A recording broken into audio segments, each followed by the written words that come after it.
Okay, just before you guys get started, if you do have any score corrections, please go ahead and make those yourself. Just let somebody on your pair know what you're doing.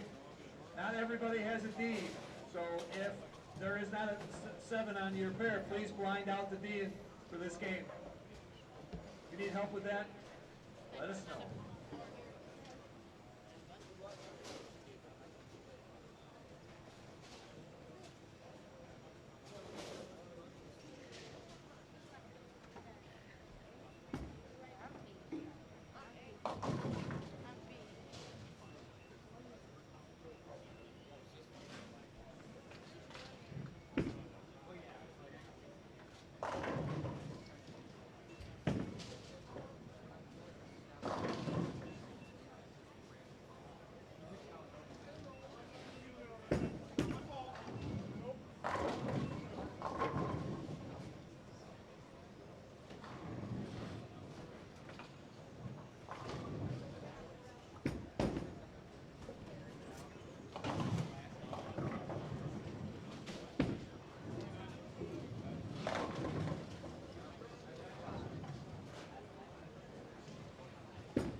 Good morning, ladies and gentlemen.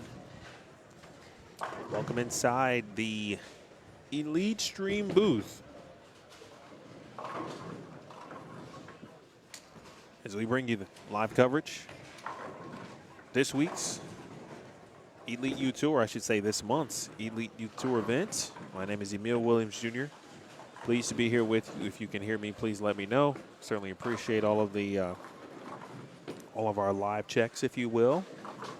It is dual pattern time here on the Elite U Tour. We get one dual pattern, generally a season. And, of course, it typically is right here at Mardi Gras Lanes in DeKalb, Illinois. Thank you to the Kohlberg family and the great staff here at Mardi Gras. Always putting in the work as always. Speaking of putting in the work, they actually really did put in the work, literally. Did some remodeling here in the building. Everything looks great. Brand new game room. Fresh carpet. Looking very, very solid. So great work again all around. From Mardi Gras, we've got lanes 21 through 24 for you here in front. And then at bottom right of your screen, 25 through 28. 93 bowlers here this month in October. And several new faces, which is always a plus in bowling their first Elite U Tour events. Here to your right, that's Josh Sachs. Speaking of dual pattern, so the short pattern is on the right lane. Okay, so make sure you follow me with that. Short pattern is on the right lane. The long pattern is on the left lane. And specifically on the left lane, it's the Billy Hardwick 44-foot lane condition.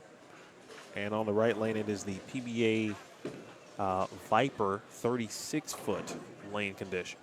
And so just that little bit of additional time you might need to take, or the players might need to take, just to make sure that, you know, they're remembering where they're standing, right? Because more than likely, the majority of the players will be playing the lanes a little bit differently. Now, some might figure out a way to kind of play them somewhat similar. Sometimes you can do that on long patterns these days, which is kind of odd in some cases, but sometimes you can play long patterns very similar to how you would play a short pattern, at least in regards to how one might line up. Ooh, Allison Roberts nearly gave that one a run. So again, short pattern on the right, long pattern on the left. It's a nice challenge. It's a good challenge anyway. For a first-time EYT participant, that's definitely a challenge.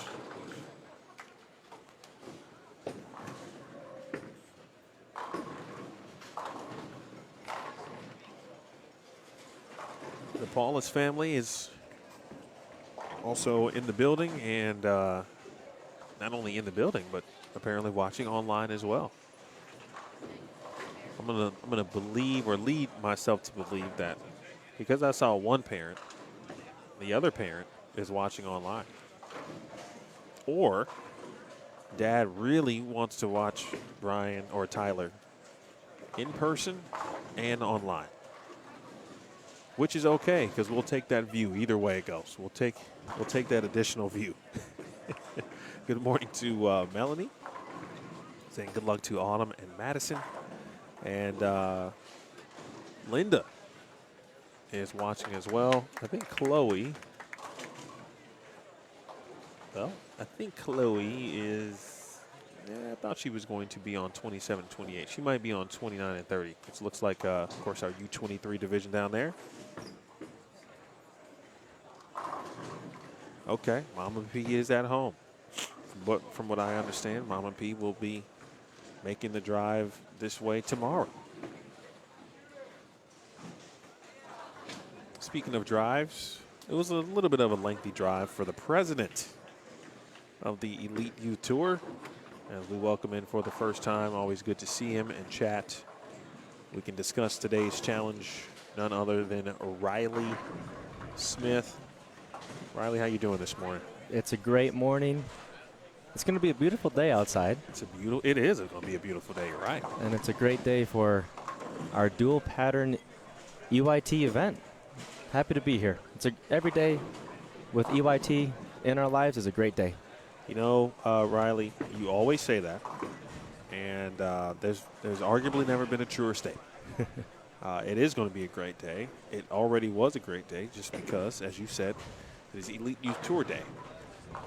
So today's challenge, Riley, long pattern, short pattern. Billy Hardwick, 44 feet. Viper, 36 feet. Which one do you want to break down first? We can go left to right. On the left lane is that Billy Hardwick 44-foot pattern that you just mentioned. And I think Emil, with his awesome live stream skills, will bring in the pattern on the left side. There we go. So nice visual for you. 2019 PBA Billy Hardwick 44-foot pattern. The key metrics here, we just talked about the pattern distance, 44 feet. The total volume of oil is 28.85 milliliters. And the ratio on the bottom of your screen, kind of the bottom middle chart, is 2.95 to 1 for both the lefties and the righties. The spot where it gets a little bit different, if you look on the left side of the blue chart, the oil on the lane, there's a small, I don't know, what, a turquoise color or something like that.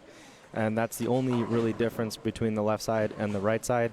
What that means is that the left side in the middle part of the track, maybe this is the 10 board from the left, or second arrow for a lefty, is going to be a little bit easier, and I say very little easier than the right side. When we get down to that 1.29, 1.53 to 1 ratio, that basically means the oil across the lane is flat and there's no built-in friction right there. So a little bit challenging today on that left lane, 44 feet, and definitely in that sport compliant section. And it's going to be a challenge with 44 feet out there. On the right lane, it's the 2019 PBA Viper pattern, which is 36 feet. That's key metric number 1. The other two key metrics, we've got 29.85 milliliters of the total oil volume. And then again, down towards the middle bottom is the ratio of oil, 2.2 to 1 for the righties and 2 to 1 for the lefties. Again, 2 to 1 means that there's 2 extra units of oil towards the middle part of the lane than there is on the outside. The higher that number goes, the easier the pattern will play. And the higher it goes, the more built-in friction and the easier it will be to navigate the pocket. This one being 2 to 1 ratio, nearly flat, and another difficult pattern. So 36 feet, we'll see the bowlers on the right lane. Most likely will be further right towards the gutter if you're a righty, and if you're a lefty, you'll be further left towards the gutter. And then on the left lane, being 44 feet, the rule of 31, you'll see about 13 or so. At 13th board will be the break point, which is going to be closer towards the middle part of the lane. So at the end of the day, the summary is 2 challenging patterns. One's a little bit longer than the other. And I think the fun thing is that they're both PBA patterns. So we've got a lot of really talented bowlers. We talked about earlier kind of the top % of youth bowlers in the country, to be honest with you guys. And we wanted to be a challenge because that's some of these guys' and ladies' dreams, is to get onto the Professional Bowlers Tour. And a good chance to practice on that pattern today. Great stuff from Riley Smith. We're on 21 and 22. Tyler Paulus, Josh Weems, I believe Nick Sachs, his brother, of course, Josh, is on 23 and 24.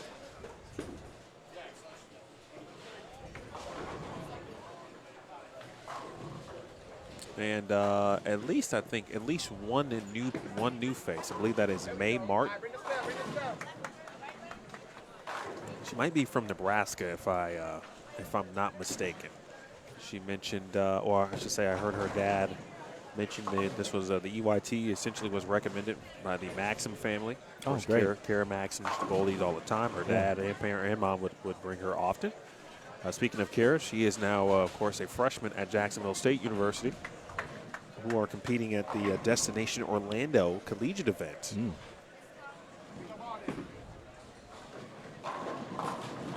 One young man I'm unfamiliar with here. He does not have a name on his jersey, but we will try to figure out and get some recognition for him. Allison Roberts on 23 and 24. We'll see Alexandra Stephen. Or you've watched her already, but we'll see her a little bit more in depth here in a moment. We're getting some bounces on lane 24 in that 10-pin section. We got 2 pins in the gutter. We should probably clear that out. So that's something to note as we have the live stream pair on 23 and 24. We might get a couple of lucky bounces. Maybe we can see some split conversions.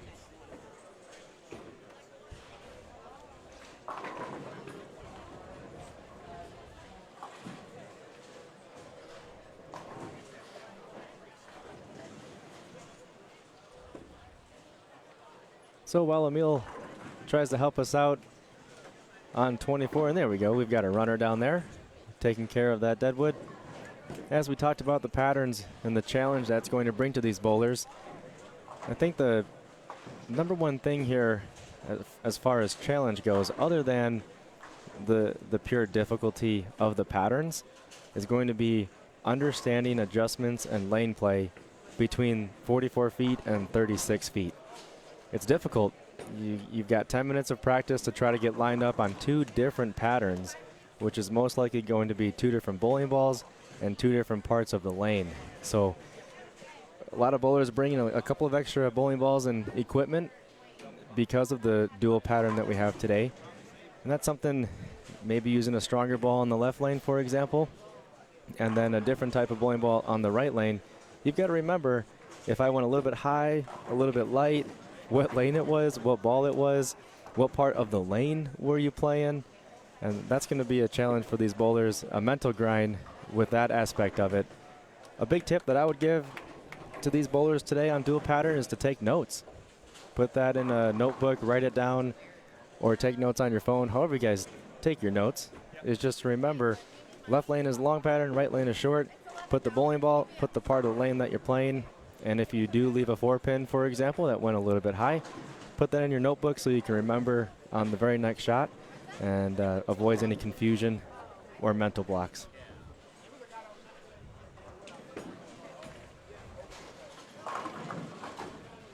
A question from Justin.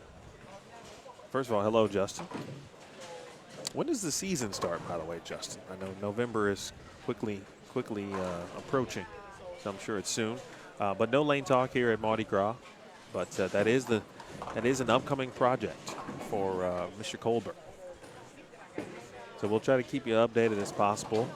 I think I saw Lucas here this morning on the during our champions introductions.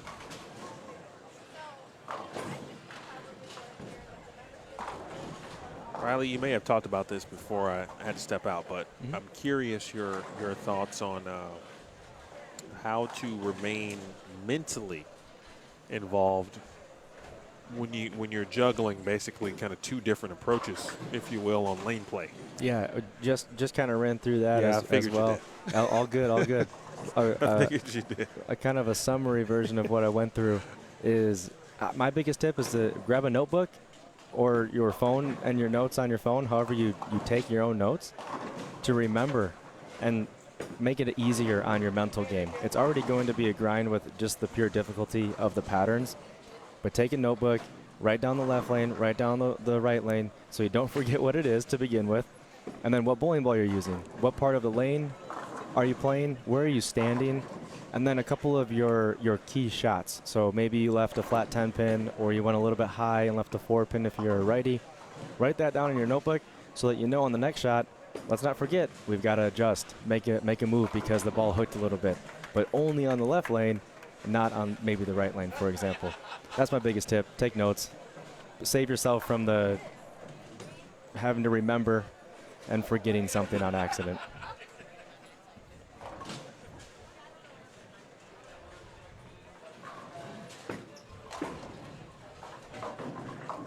And sometimes it's not uncommon to see a bowler might use the same bowling ball on the 44-foot pattern and the 36-foot pattern. That's definitely possible. What is less likely to see is the same part of the lane being played. that would be very interesting if we saw a bowler doing that. That means they just have a special touch for today. But that's not what I'm expecting.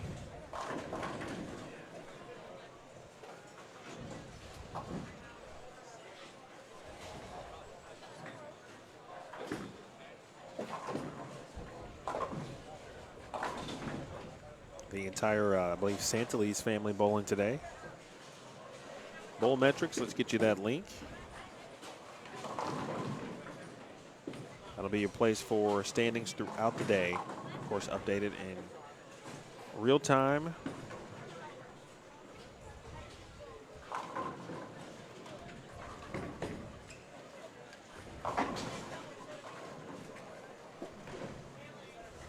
Did we break down the format yet? No, it is a little bit different from what, or I should say, what was announced in comparison to what we sometimes or would typically see. And some feedback given from the bowlers, and of course via the Youth Advisory Council, which is why that those young people exist in those leadership roles. And looks like we're going to have a little bit of a step ladder. That's right. This afternoon. That's right. Or like step ladders. That was a good lead into Plural. it. Yeah, there will be multiple. A good lead into it is just taking advice from our youth council, some feedback that they give us on how the tournament is ran and some of the formats. And yeah, this tournament, I don't know the history of it, if we've really ever done something like this with just a standard step ladder format. I'm sure the EYT has in the past at some point. But I can't recall when that might have been. So without taking up too much hot air, we're doing 6 games of qualifying, and then we're making a cut. And in that cut, it depends on what division you are, but we'll do a stepladder finals. Simply put, stepladder finals. We'll take the lowest 2 seeds that qualified.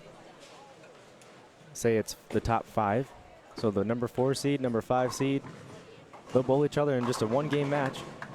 The winner of that match will move on to face the 3 seed. 1-game match. The winner of that goes on to... Oh. All right, looks like he's all right. We'll have to adjust that score there.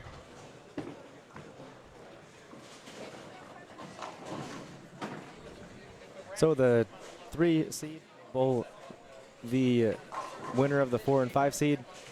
From there, the 2 seed will come in and bowl the winner of that match. And then finally, we got the championship match.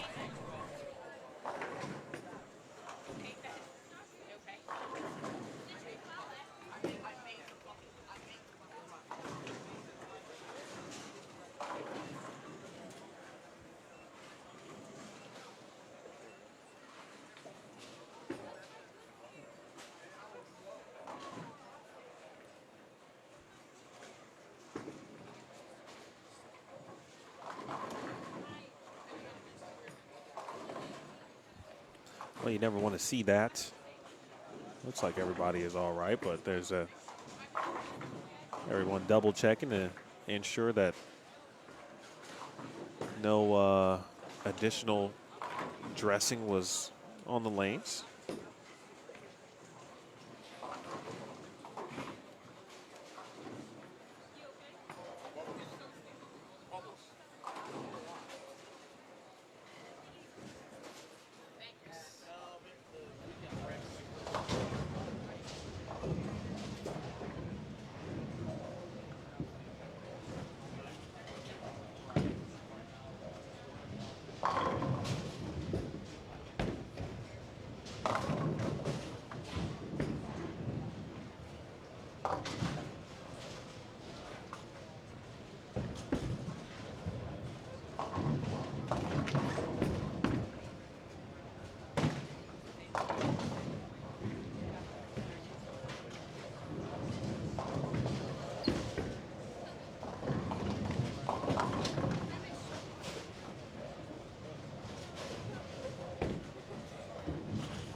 are back in action here after a small delay. Wanted to make sure that the approach did not have any extra oil.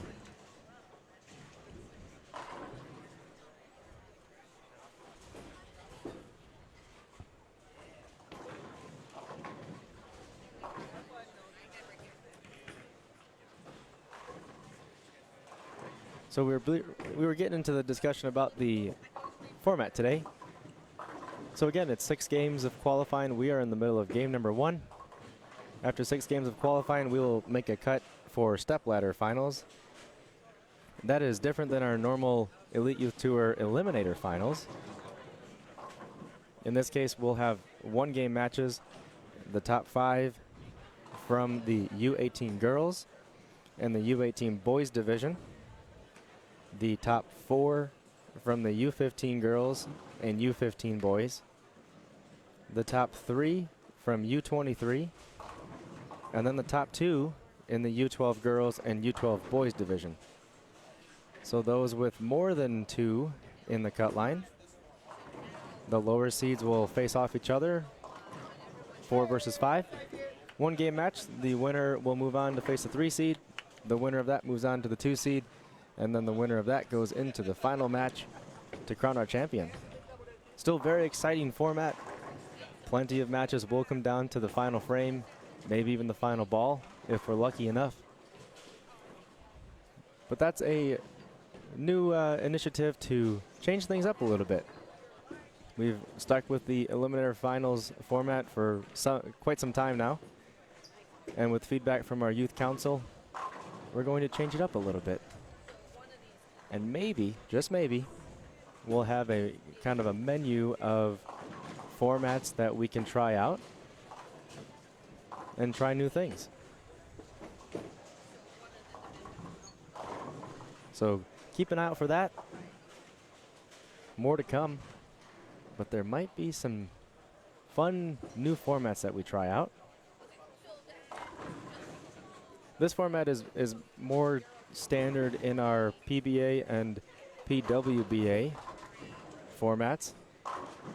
In those professional tournaments, you have like the first cut that might be a cashier's round and multiple cuts to get into maybe a round robin match play.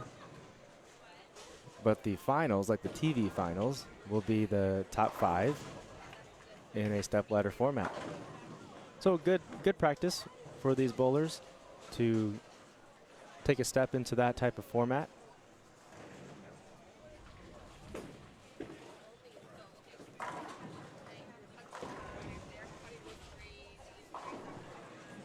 You see Joss Weems over there on lane 22. He's in the 200s with a double here in the 10th frame, throwing the pitch black urethane ball. Can get into the 230s as he steps up, playing a little bit closer to the gutter. Has a swing going on, gets to about 4-ish at the break point, and that one comes up just enough to get a mixer.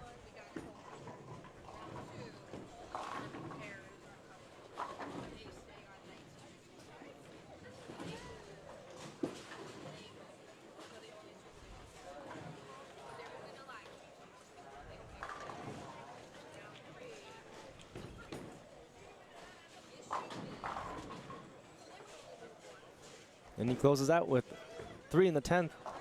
That's a 4-bagger for 236. Bowled that game over with a 4-bagger in the middle of it, interrupted by a split, but came back and finishes with 236. So great start for Joss. Here is Maya looking to set herself in the foundation frame, 9th frame. Oh, comes up a little bit high, but look at that messenger break coming across to wipe out the potential 4-7-10 split. And she comes away with a huge break strike in the 9th frame. Let's see what Mr. Josh can do. Leaks it right in his 9th frame, leaves the 1-2.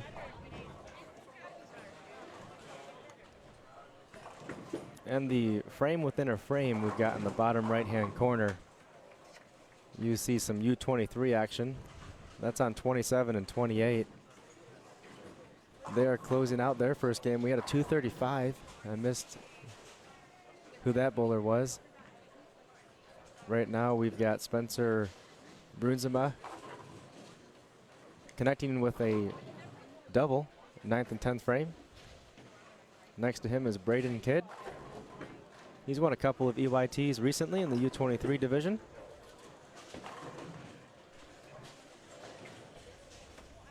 And Tyler Paulus will close out game 1 on 21 and 22 after 2 strikes in a row. Finishes with 184 in game 1.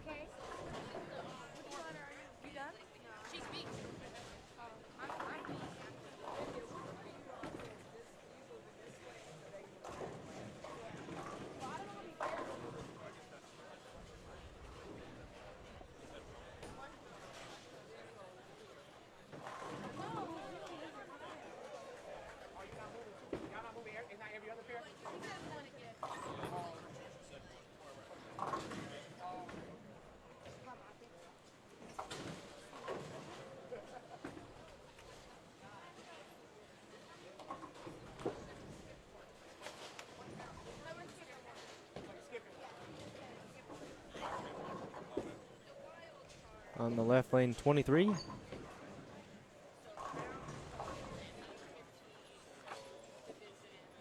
To close out 23's foundation frame is Noah Rodriguez. And this will be a good hit for Noah to get a strike in the 9th. So far, he's 3 for 4 on the left lane. So the right lane's been giving him some problems. This will be good to set him up.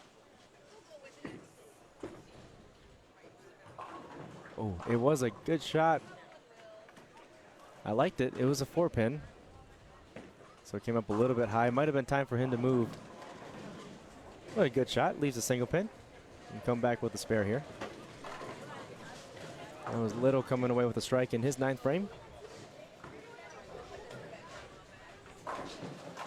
Saw some love in the chat for young Josh Weems, Mom Sharon, and Mr. Weems. Congratulations, Mr. Weems, by the way, on that induction and what I believe was the Greater Calumet USBC Hall of Fame.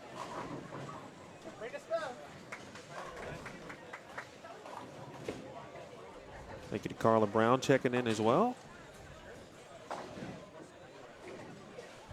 Same thing with Phil Switowski. Phil was just here because he sang the national anthem. Has he too made his way out of the building, or is he just watching on the low end? Yeah, I think he's here. He was saying he's here all day. I was just talking to him this morning. Unless something's come up, he's in the building. He's in the building. Yeah. Okay. Stepping away, I was talking about our finals. I did see Josh shot to 236. That could be high in the building. Someone gave him a run. I don't know who was on 27A, but there was a 235. So they gave him a run. They got 7 count in the fill ball, so they could have taken that bragging right.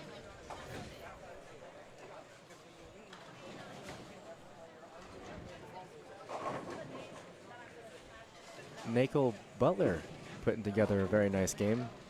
Clean as she uses her fill ball on 26. And that's going to be a great start. Excellent fill ball. 215 for her.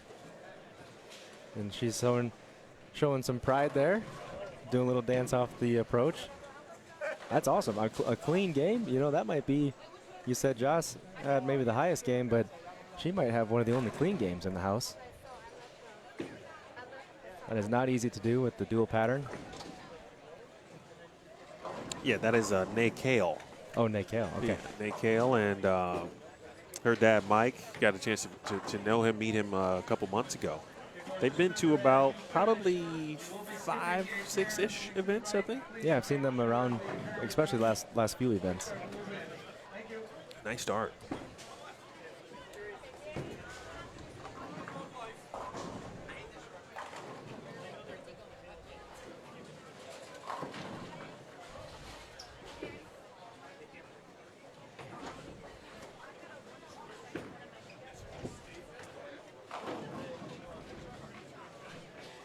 starting to open up the lane on that short pattern. Yeah, that'll be interesting to see the transition for the short pattern. We've seen bowlers deeper, which means the right-handers are a little bit further towards the middle part of the lane. And generally for a short pattern, you see them closer to the gutter. But not a lot of that. They migrated left, and we'll see how that transitions. Like you said, opening the lane up would be interesting to see if that works out.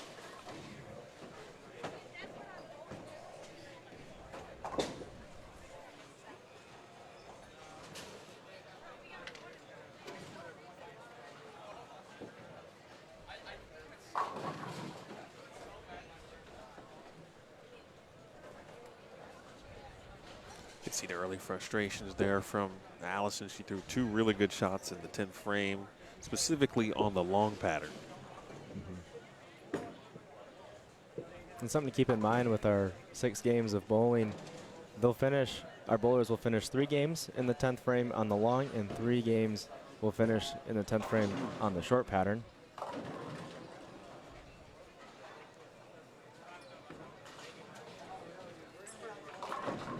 Alexander Steven.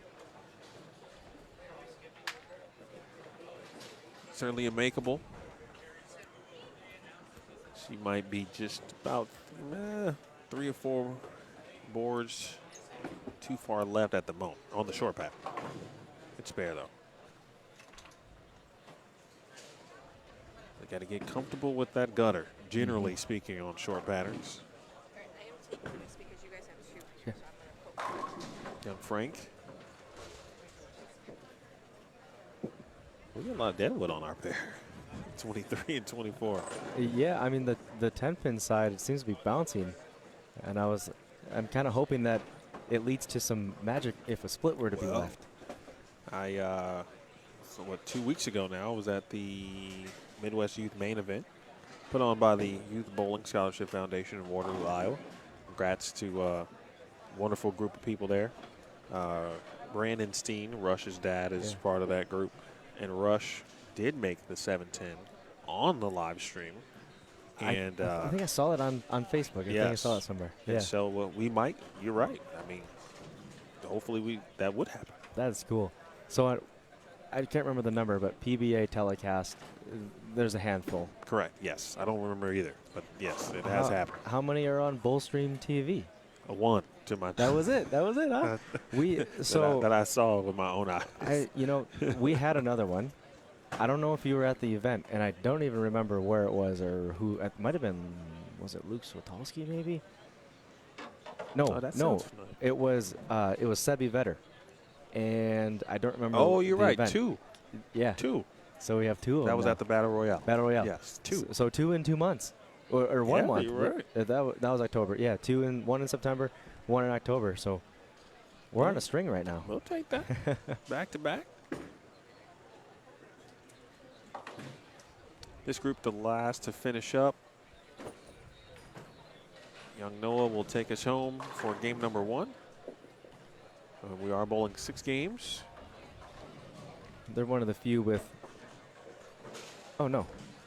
Yeah, they're one of the few with 7 on a pair. Kind of to the left and to the right, there's 6 on a pair.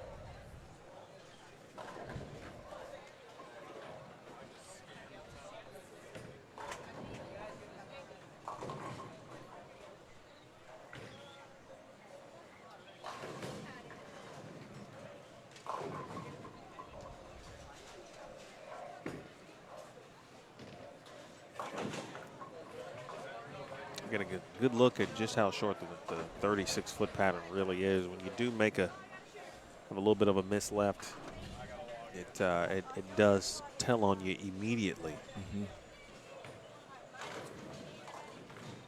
As we officially now roll into game number 2. And a quick look at 25 through 28 as they are getting started.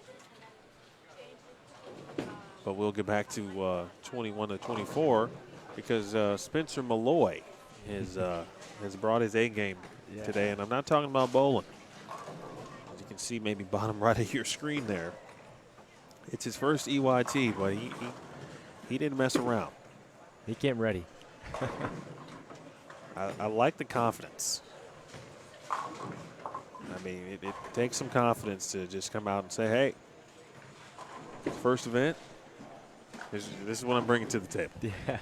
Well, now that sets the stage for EYT number 2 and number 3 and so on. Yeah, that's it's left a valuable impression already. And you're right. Like now we have to have other shades of either gold or at least the shine from the band's perspective. Yeah. Joss just shot 236. And that was a ball change. In frame 1 on the short pattern, he finished with his urethane pitch black. I'm very curious what led him to try that.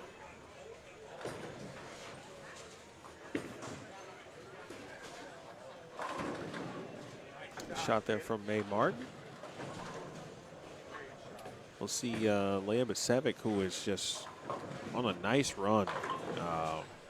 Riley. Leah won the U12 division at the Midwest Youth main event. I feel like she had just won. She won the U12 Battle Royale, I feel like she did, or at least a title in the last couple of months, or a couple of titles, I should say, in the last few months. And so she's been really, really throwing it well. She's making a name for herself, that's for sure. She is, and it happened very quickly. All right, we just saw this group over here. So we'll see our new group over on 19 through 22 now that they are underway. First, we'll see if Allison Roberts can carry this 10-pin. Oh, wow. Oh, as you called it there. That shot was even better than the previous ones on 23. That's what long patterns will do for you, folks. All right, so that group is going to the bottom of your screen there, bottom right. And now our new group of young athletes.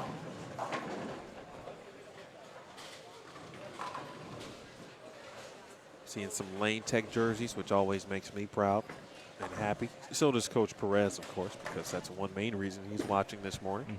He is the head coach. Awesome. Macy Jones over on 21 and 22. Got Dylan Alvarado. As I mentioned, Leah Basevic. Aria Ragland was on 23 and 24. Macy was in a battle with Gianna Brandolino. Stop me if we've said that before. And Abigail Starkey, for that matter. Who else was in that step ladder? Abby and Ashlyn Tevis was also in the mix there. But Macy and G had a great final match. Came down, of course, to the 10th frame. And Brandolino ended up being victorious at that Midwest Youth main event. Tiago Calderon rounds out 23 and 24.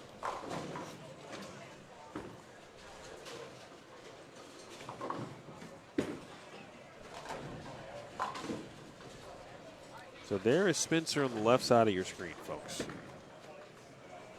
We just talked about the pants perspective. I don't know what vibes I'm getting from it, but I like it. He's got the dragon going on with his jersey as well. A little bit of gold in the jersey with the collar and sprinkled throughout. Not to mention his first shot on Bullstream TV was a strike. That's right.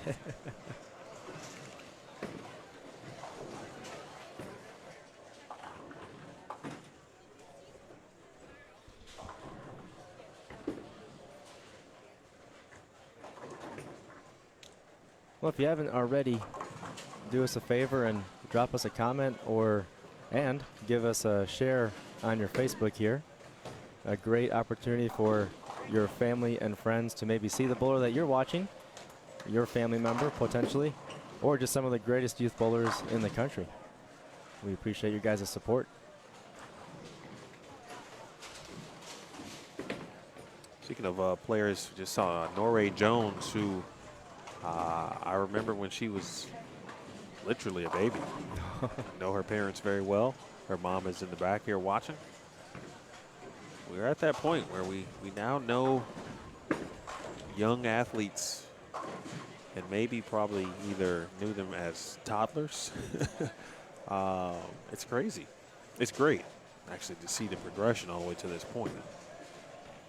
Happens before you know it, right? I'm living proof, Yeah. although my kids aren't yet bowling this tour, but I could see situation in the coming I can't wait 5-6 years or so that I can't could wait happen. for those days. Having dad in the booth and could see the it. kids. I probably on the wouldn't be in the lanes? booth. Yeah. I might try at one tournament, but I don't think I could handle it. I think No? I got to be right there. Yeah, yeah. Your focus would be on what they're doing, that's for sure. It's a great shot by Mr. Reyes.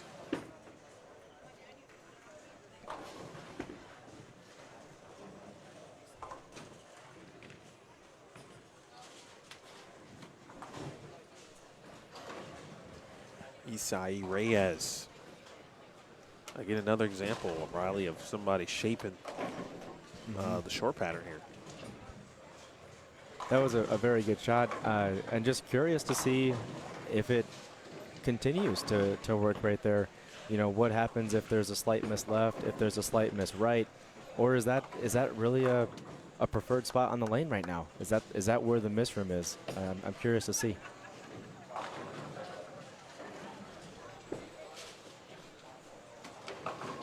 Tyler Paulus throwing what looks like urethane on the right lane.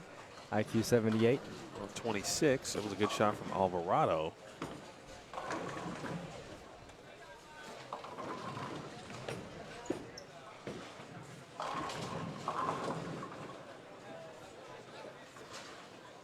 Caitlin Dorner also on 21 and 22. Folks, if you wouldn't mind, make sure you share the live stream. We'd certainly appreciate that.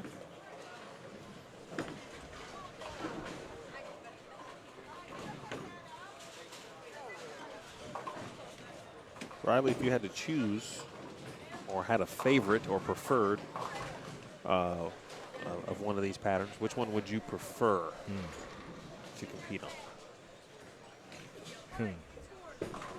I'll give you my answer, but I'll talk through it for a second. Okay. If it's the 30, my answer would be the 36-foot pattern if I have a really good look with my pitch black. Otherwise, my answer is the 44-foot pattern if I can have a good look with reactive. I don't want to throw urethane on 44 feet, but if that's like what the best look would give me, I would not want to go up against maybe a two-handed righty with urethane on a 44-foot pattern. I would be more confident on the 36. So, but without knowing which one is better, without throwing practice shots, I'd probably say the 44-foot pattern as a preference for me. Good spare from Miss Jones. Not the easiest. Plenty of ways to chop that and handled it with ease.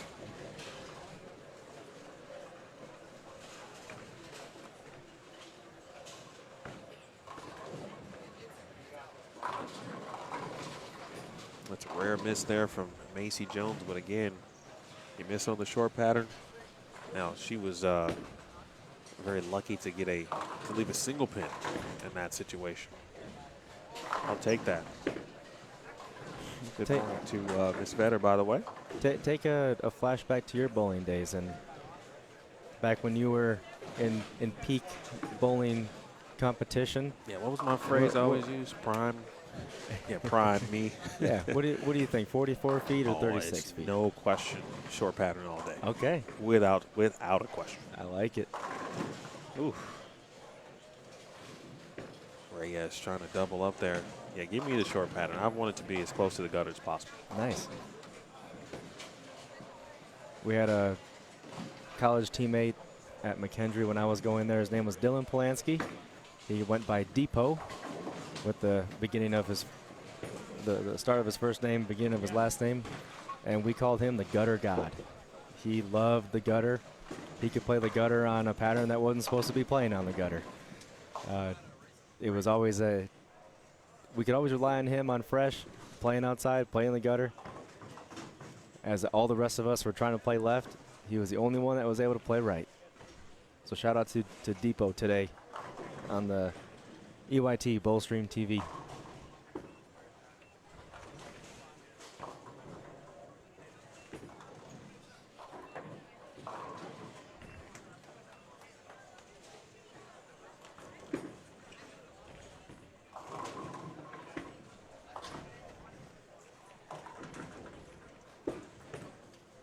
Emil wearing 2 hats today as live streamer and scorekeeper. Well, sometimes, as you know, I'll just take your lead as the president, of course. So, but yeah, we need to make some score corrections. We had some deadwood earlier that I went to let Brian know about at the front counter. That's a good pitch. Looked like it was going to get up the hill. There in the upper left corner there was Landon Jordan. You're talking about dual roles. Although he is not bowling and working, but he is working this morning. This is his home center in the Ann Griffin. I wish they were bowling. Almost a home away from home for Gianna as well. Usually they're peppered, the center is peppered with banners of those bowlers, but they just took them down a couple of weeks ago. I was talking to Brian and said it's time for them to make new ones. You know, go win some other tournaments and get some new banners. Put those up there. They've got the best, and a lot of young athletes do, just in regards to having a home center that is so accessible. I'm sure, you know, he knows everything about the place, from the machines, you know, obviously getting calls. That what I've learned in this industry is having that knowledge really is invaluable.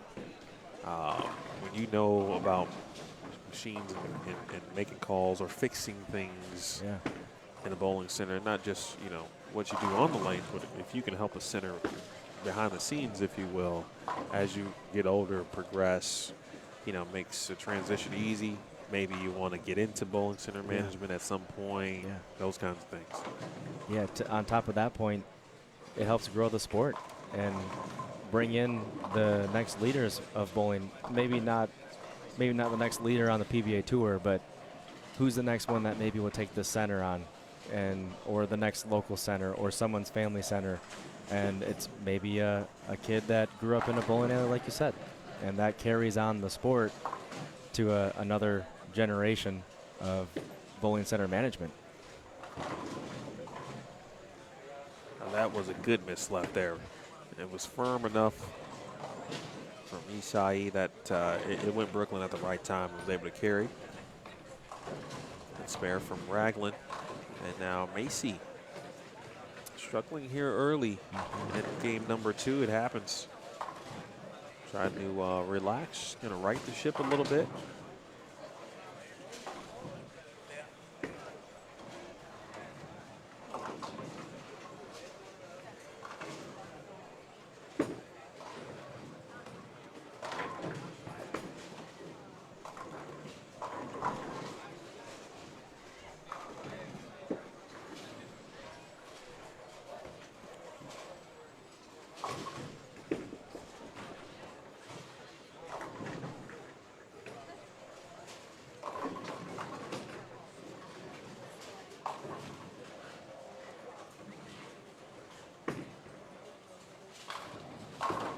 Good shot there.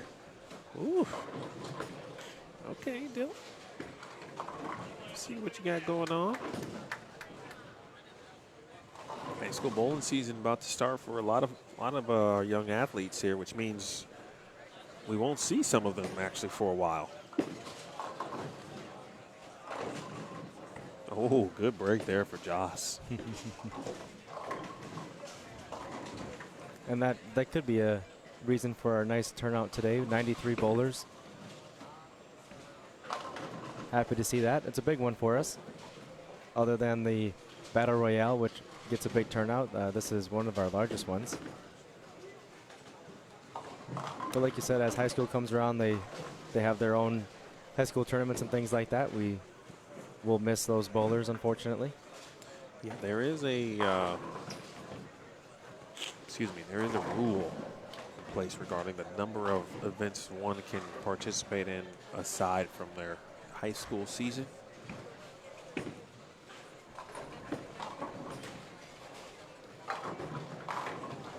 So a couple people give that approach or that foul line a look-see.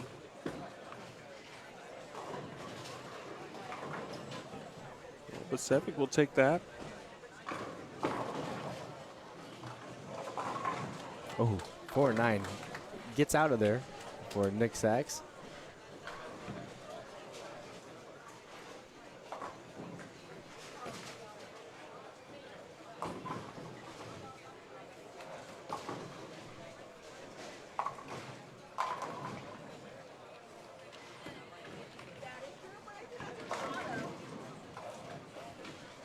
Seems like in general right now the left lane is the preferred lane for our bowlers. Oh, Joss. Oh, that 7-pin was just a vicious, unlucky. It seems like the left lane, in particular for the righties, I haven't seen enough lefties to make a judgment call here, but left lane, they're finding the pocket more often, finding more single pins if they're not striking in comparison to the short pattern.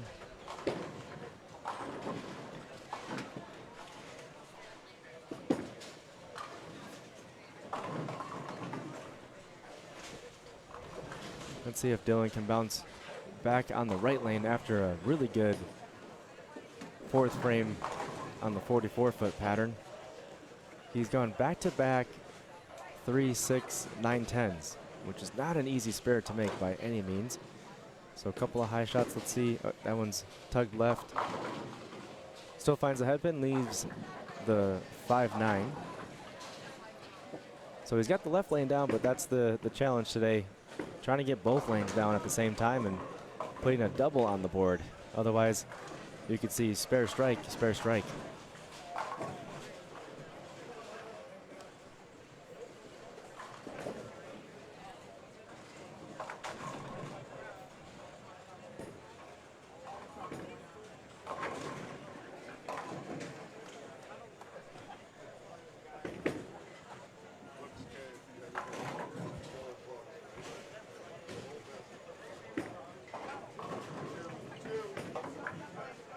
I'm going to do what you and I have said, which is share the stream. You should do that. I should do that.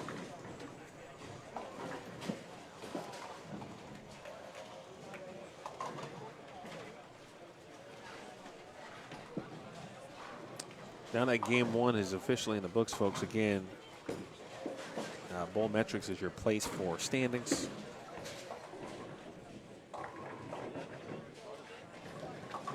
So you can click on the pinned link and check out what's happening, see some of the scores.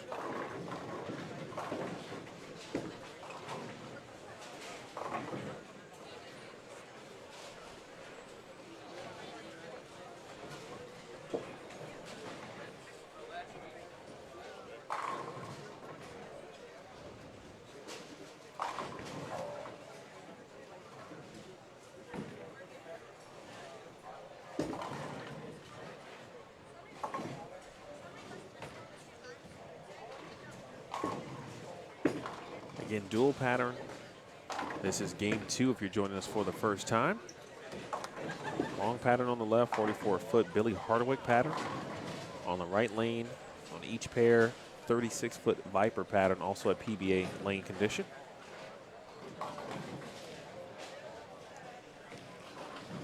Kind of front and center, if you will, on your screen, 21 through 24. Bottom right, 25 through 28. Trying to check out if anyone had a higher score than Joss Weems did. He shot 236 to open up scoring in U18 boys. And there were two players, Thomas Creighton-Paw and Anthony Swanson, in U18 boys who shot 258 each. I've been talking about good battles all day, specifically from the Midwest Youth main event. And Joss and Anthony were locked in another battle. And Joss came away with the U18 boys crown at that event.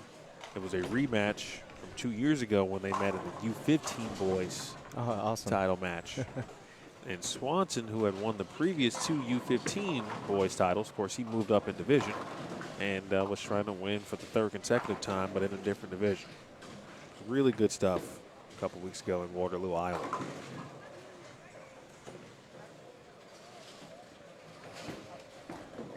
If folks want to go back and watch that, is it on your Facebook page or? It is on the Bullstream TV YouTube channel. Okay, awesome. YouTube channel, yeah.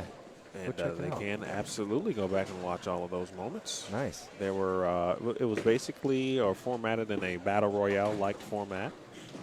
There were 5 games on 3 patterns, short, medium, long.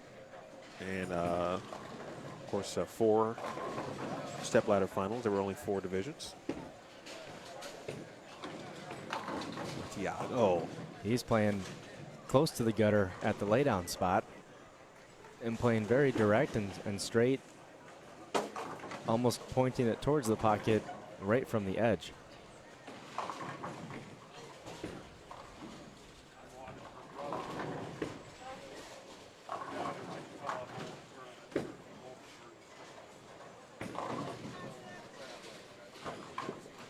This is Noray's first EYT event.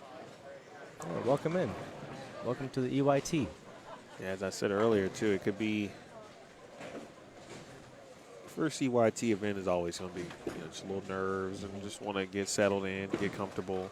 But then you got to deal with 2 patterns. Yeah. Which obviously just doesn't make it, that probably doesn't make you settle down quickly enough. No, that's for sure. Oh, Messenger on 25 towards the 7-pin. Garcia, I believe. Yeah, Peter Garcia.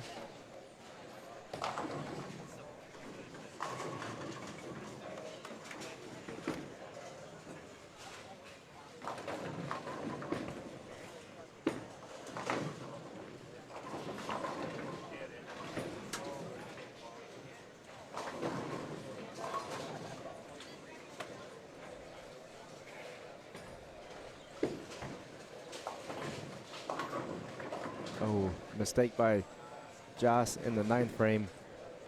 4-7-10.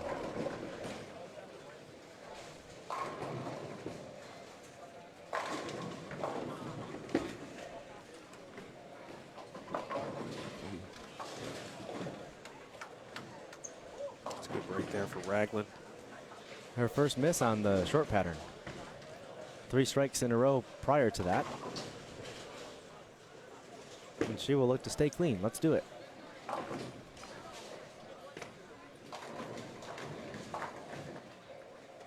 Kyle Zaremba noting that Riley, a McKendree goat. KZ. KZ is a reliable viewer of the EYT, a frequent and reliable viewer. So thanks for tuning in, KZ. It's a little bit late for him. Maybe right on time, actually. Right around 10:30. It's about right on time.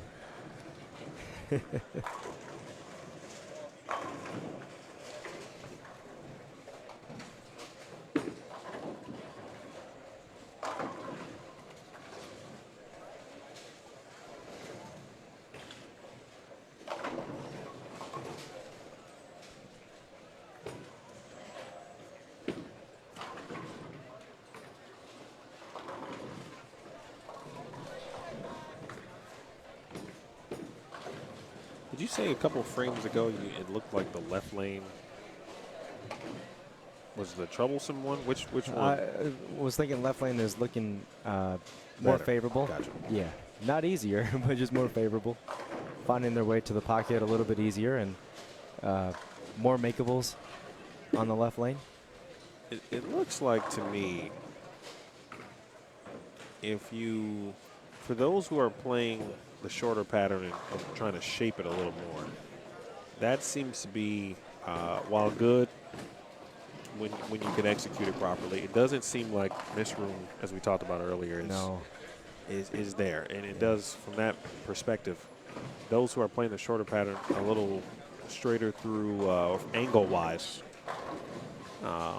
Through the first 20 to 30 feet. Seem to have a better or more consistent reaction, like Aria, for example. Even though she's kind of playing both patterns in a similar fashion, at least from her lane play. But Yeah, that's what I see too. definitely on the short pattern. If you're closer to the gutter or play them a little bit straighter, it looks like you can get away with a little bit more. You miss left, miss right, and you're trying to shape it. You have no idea what's going to happen. Yeah. And the tricky thing with short patterns is there's just not as much oil. So some bowlers might get a little bit fooled. They see the ball on a short pattern, start to hook more, and they think, oh, I've got to move left if I'm a righty, or move right if I'm a lefty, and get deeper towards the middle part of the lane. But that's the opposite. You want to find a ball that will really roll early and control the back part of the lane. You don't want an aggressive back end, a whippy back end. But that's the tricky part. Short patterns tend to do that to bowlers, and they'll learn today, but that can force them too far left. And just like this one. So Ray, look at that. Nice. Wow. Great example. If we could roll it back from that shot to where he started this game, Right. He actually went to a stronger bowling ball. Oh, come on. Oh, no. Oh, we about lost it over here. I was falling off my chair. It almost happened. You called it. It almost happened. Oh, good try. In a way that's try. much different. In a way that's much different. He went 7-pin at it. Oh, Excuse me. that was awesome. I wish he made that. Okay. I think we were talking about the short Continue pattern, right? Yes. Yeah, so Reyes there started the game with a shinier bowling ball it's more responsive off the back end, and found a little bit of inconsistencies, maybe a little bit of overreaction. And instead of going to a weaker bowling ball or moving left, he actually went the opposite way to a stronger ball that's going to read the lane earlier, and that's what you want on short patterns. Read early, read the middle part of the lane, so that when it gets off the back end of the pattern, it's going straighter and not diagonal off the pattern.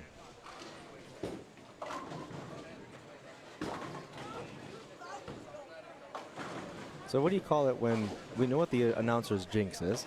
We're all familiar with that. But what do you call it when someone does something exactly what you were just, the point that you were just making? Smart. Smart. Especially in the analyst chair. And that's because that's exactly why analysts get paid to do what they do, is to not necessarily predict, but come on, Ray Jones.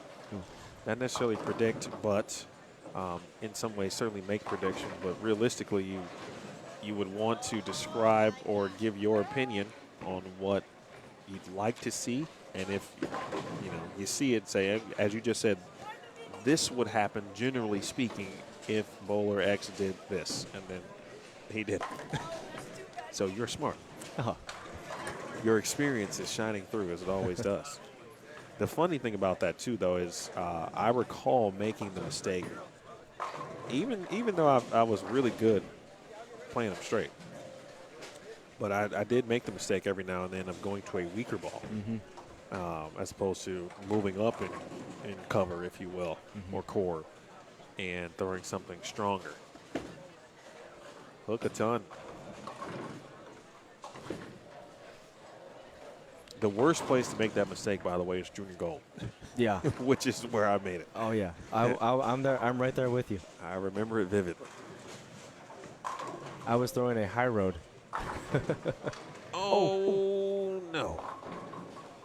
This young man throws really good. Do you remember the ball you were throwing?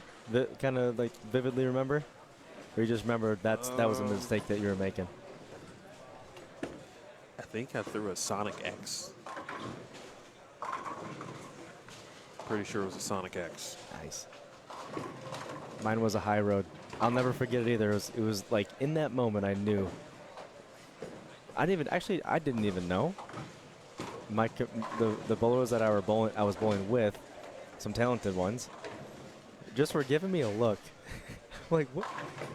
What are you guys looking at me for? You know, I'm pulling out a high road on a short pattern. It's like 34 feet. And they're just looking at me. And what are you looking at? They proceeded to do very well. I did not. And I'll never forget. That was the moment I'm like, I got to figure out how to do these short patterns. Yep. Yep, I feel that. This shot from Alvarado. Again, call it around. Nice. Get out of there. Yeah, it was a, you know, especially I went in there expecting the ball well and short because I knew it was, you know, favorite. Yeah. And it was the complete opposite. Hook, hook, hook. All right, some makeable again here. Norray Jones. Pacific. Hello to Dustin White, by the way. Good morning. I feel like I saw, as I watched Savannah Portillo, I thought I saw Olivia Portillo today, but maybe I did. Yeah. She was here? Yeah, she's here. That's great. Matter of fact, there she goes. I haven't seen the young two-handed lefty in a while.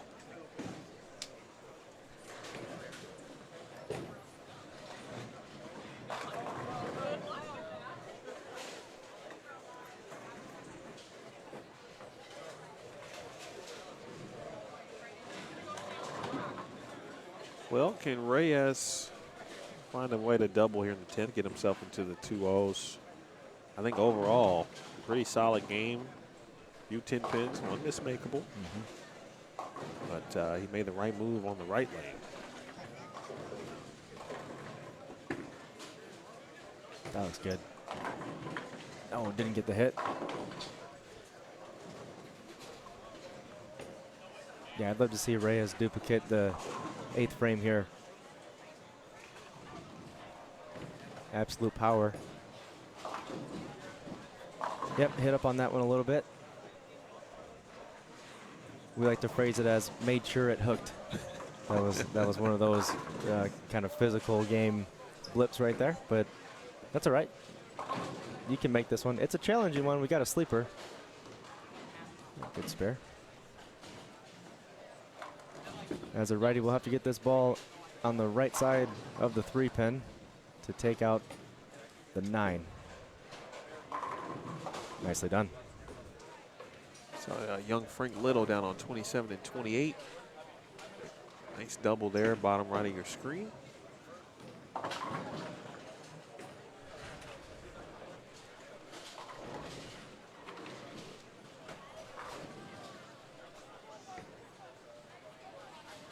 Oh, we got a 4-bagger.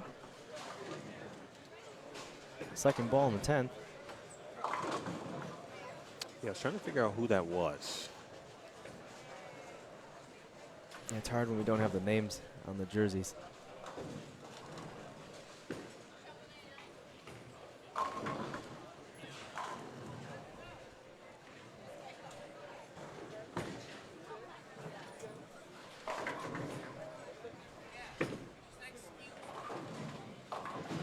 Oh. The Greek church.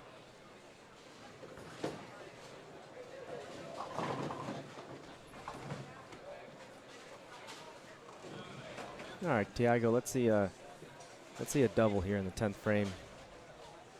We'll see him lay this ball down around the 3 board or so. Get up there. Mix it up. And there we go. Nicely done.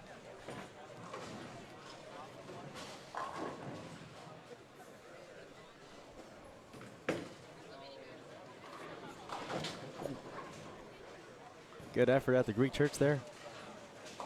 Comes away with 4.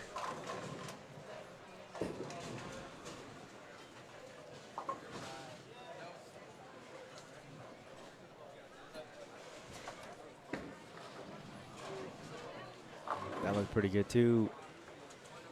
Deflects a little bit, leaves a 7. Hit the pocket a couple times.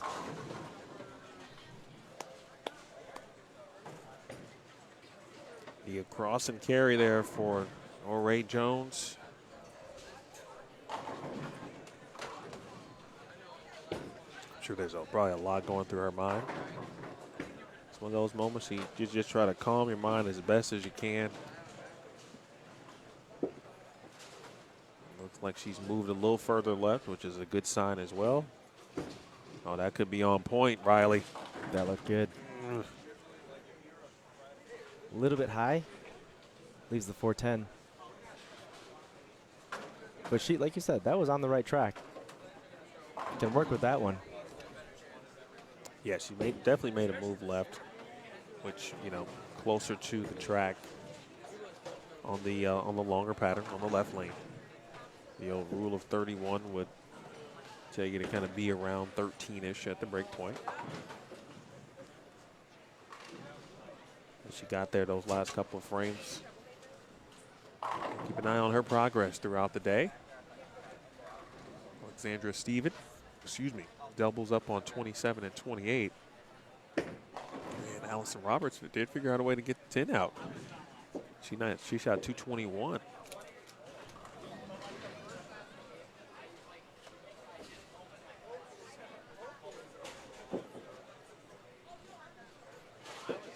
Fill shot coming up for Bersevic. And we will roll our way into game number 3 here at Mardi Gras Lanes in DeKalb, Illinois. Emil Williams Jr., Riley Smith. Here on the Elite Stream. 2 events left here in the year of 2024. But technically, this is the 2024-25 season that we are currently in. That's right. Good point. New season. Yes, the EYT season rolls along with the traditional bowling season. So from basically August 1st through July 31st.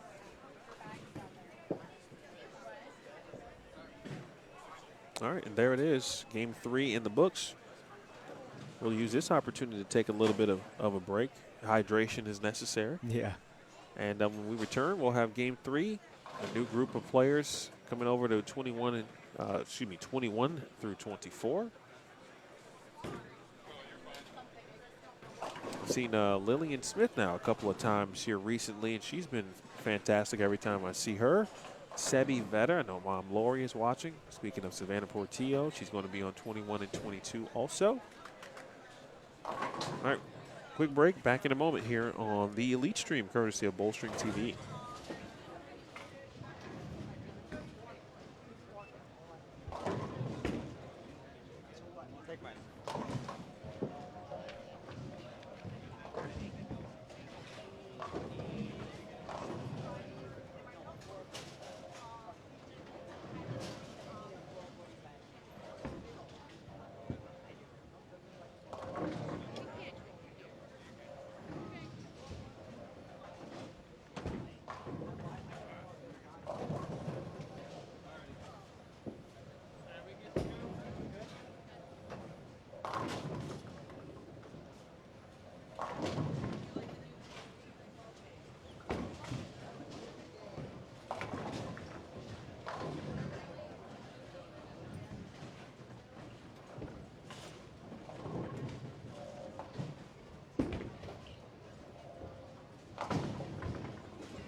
back. Game 3 is underway. Mardi Gras Lanes dual pattern Elite Youth Tour.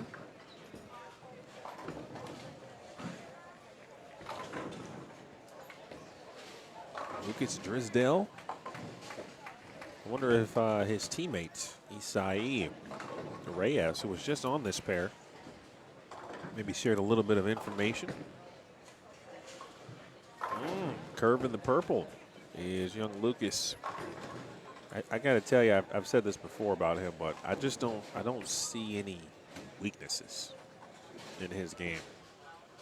He seems like he can just do just about everything. And obviously that's always a good sign of a good to potentially being great player, in my opinion, at least. And give it a run. Started his freshman campaign. Did Madden. I'm sure many of course, of our young athletes on the verge. Someone like Macy Jones to our right now is on the verge of completing her high school education and moving on to the collegiate world, where more than likely looks like she will certainly be bowling collegiately, even though she's in the midst of making visits.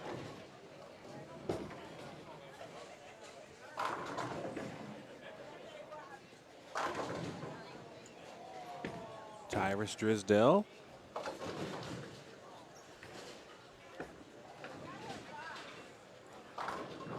To our left, brothers getting a chance to hang out.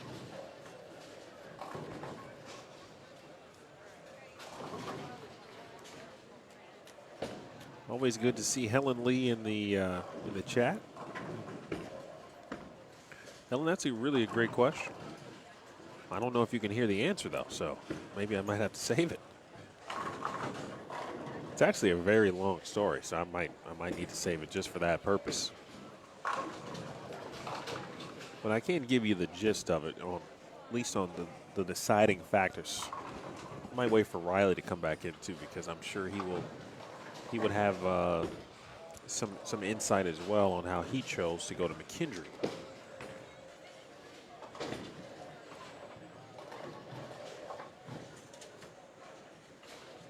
If I could do it all over again, though, I'll just start with this from the choosing a school perspective. I would have a larger list just to make the visits.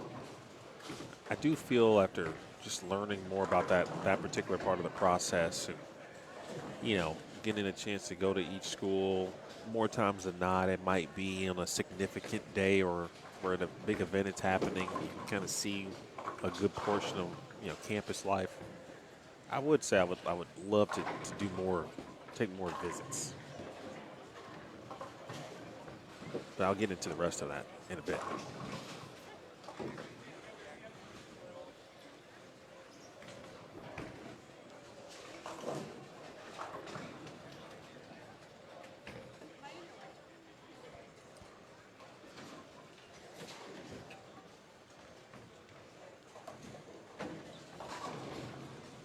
Abigail Helsinger.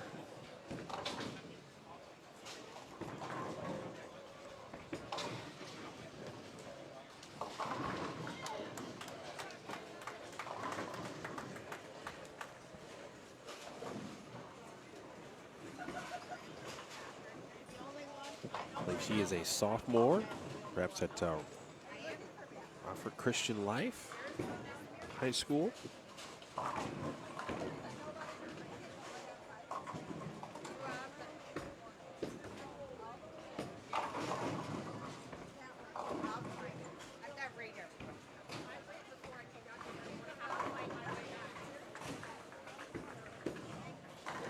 I tell you, the amount of bowlers every week, you're talking about a different player from Rockford who's been very good.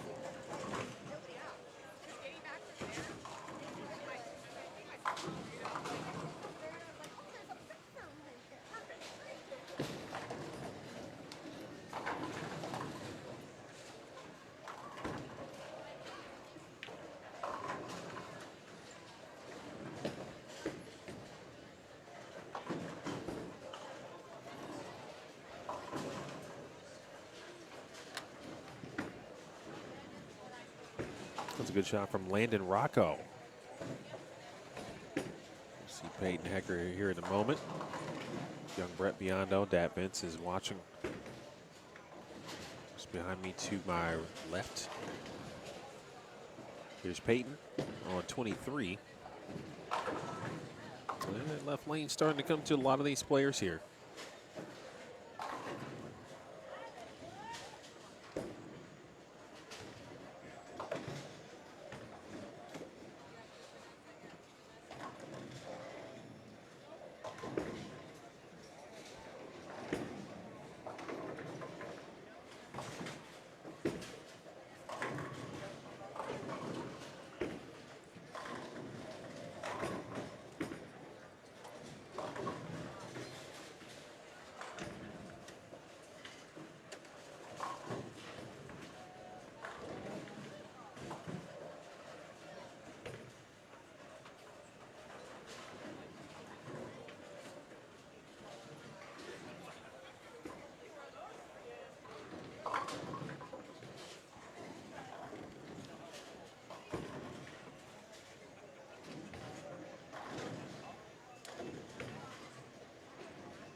All right, Brett, double 9 spare strike to start.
Hello, Amy.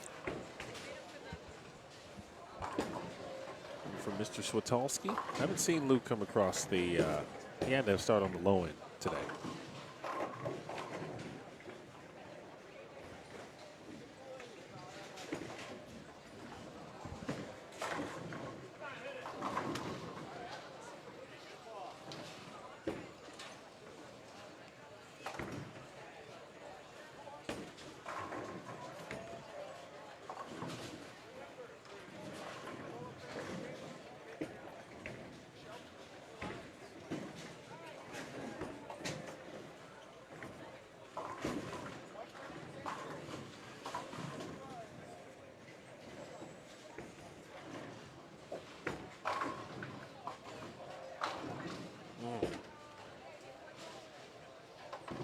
Lights in there for Biano. Looks like he is throwing urethane.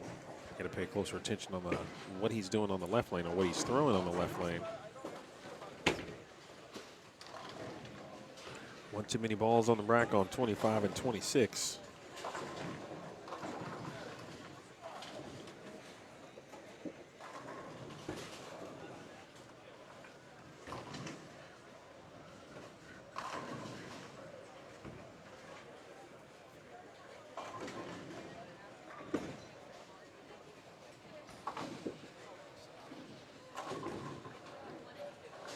To see Kennedy Spears back at the Elite Youth Tour.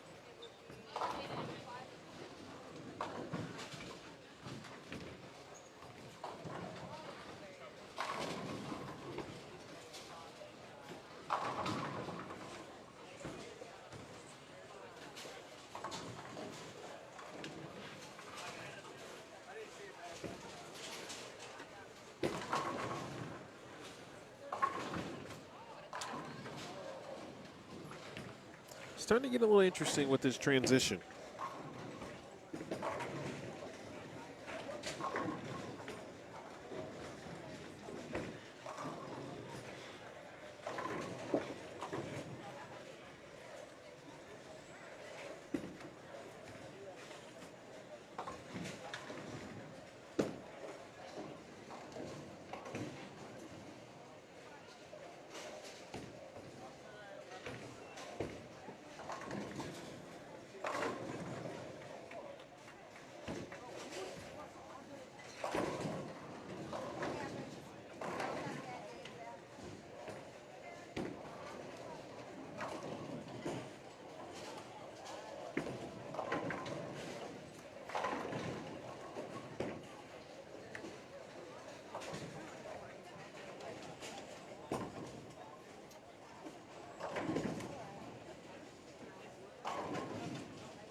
There's a good one for Lucas. As Madden takes care of the spare. Starting to see a few more strikes next door on 25 and 26. Spencer Malloy.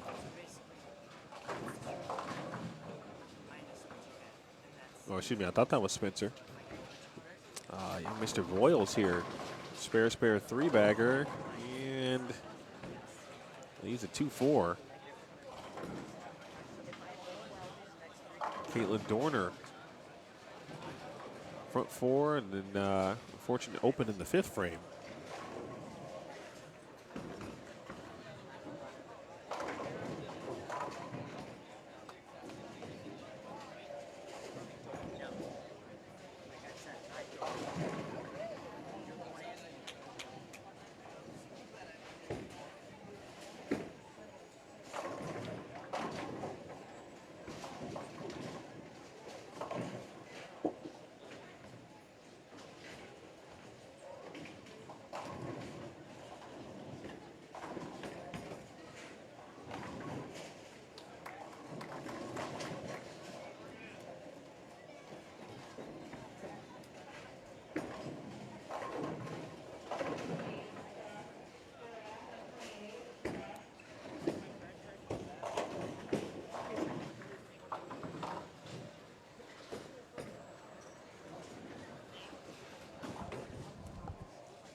Macy has moved to a pair that seems to be a bit more favorable.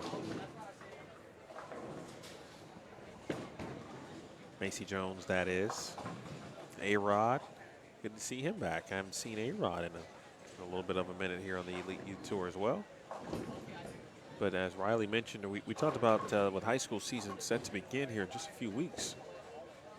This might be the last time we see some of our athletes for a little bit, or at least at select events. Again, limited on what they can compete in outside of the high school season. Oh, wow. Rocco rocking the 9-pin.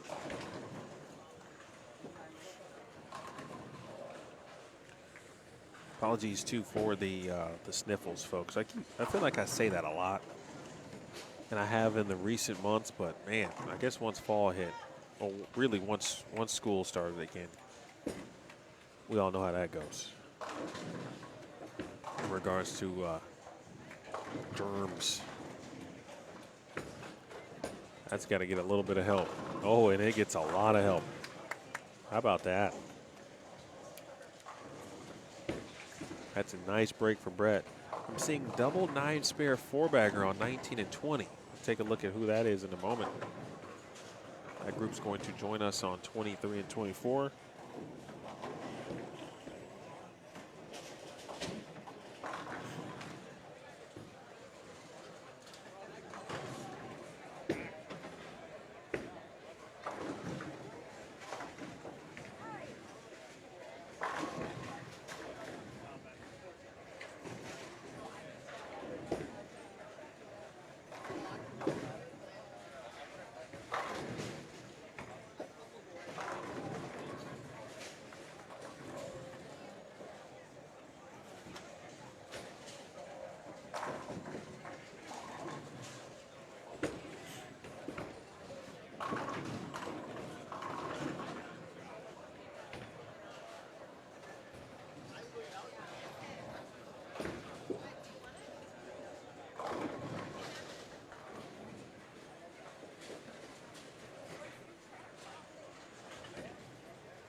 Hello, Donna.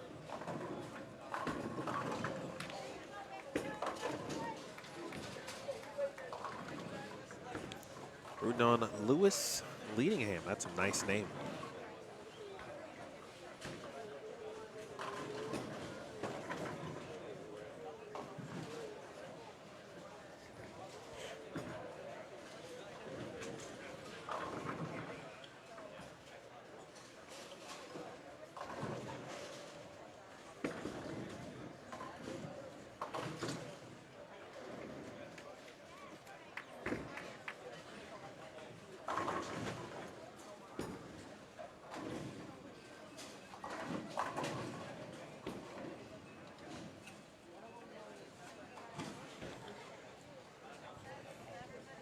All right, still striking down on 19 and 20, but I missed it.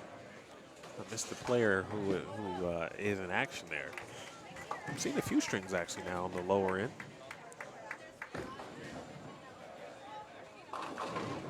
Oh, wow. That's a tough break. 4-pin moved, and it just, all it did was kind of tumble spots.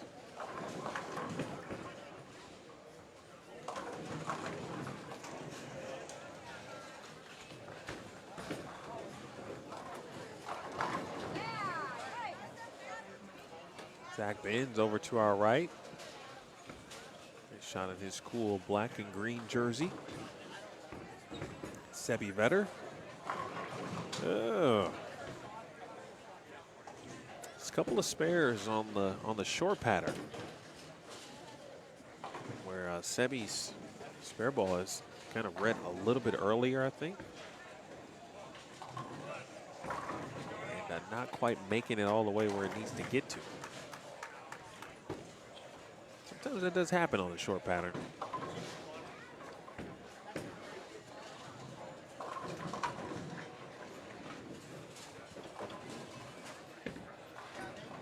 That's a better shot there from Matt. Good shot. Oh, yeah. That was quality stuff. 213 is still in reach.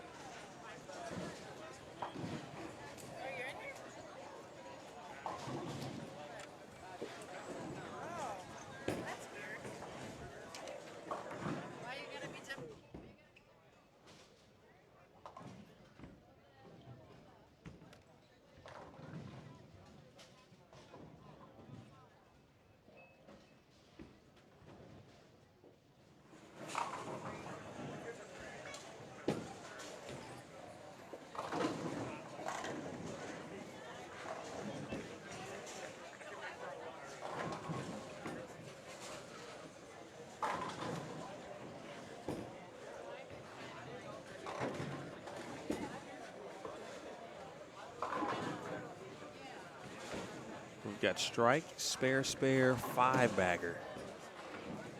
Over on 25 and 26. I have to go get up and figure out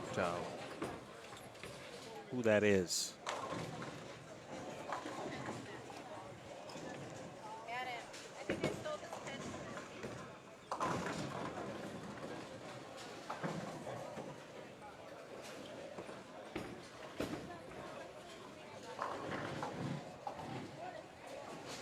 All right, so the player with the double 9 spare 5-bagger is Nehemiah Kiefer on 19 and 20. And he's talking about taking a division by storm. No pun intended. Shout out to Storm Bowling, proud sponsor.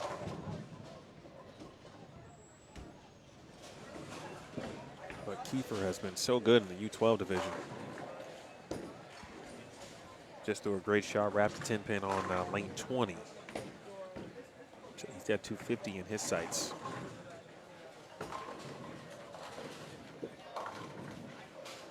Three, 6, 9, 10 for Biondo.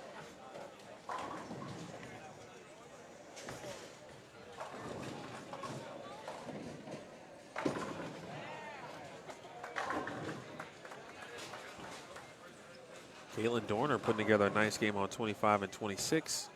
Again, front 4 open, 7 spare, now 3-bagger.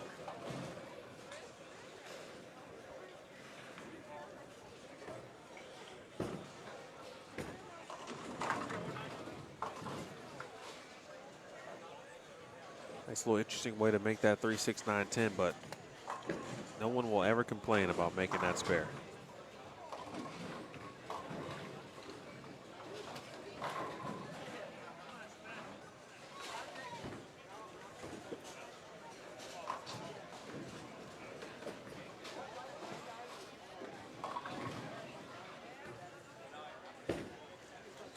Seeing strike, spare, 6-bagger down on 15 and 16.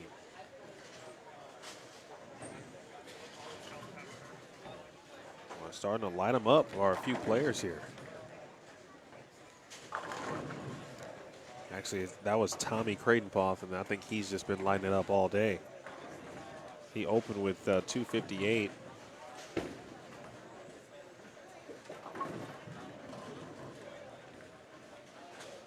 Speaking of Creightonpoth, he went 258, 261. He's got a chance to shoot 280.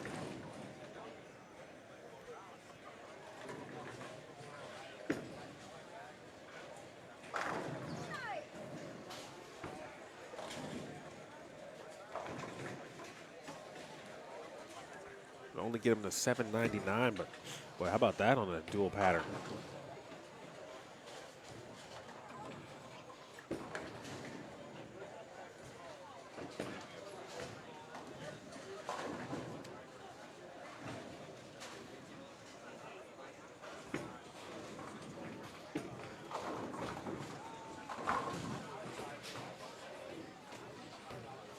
Boy, Brett's got some shape. He was asking that one to lay off, and it looked like it was still going to push.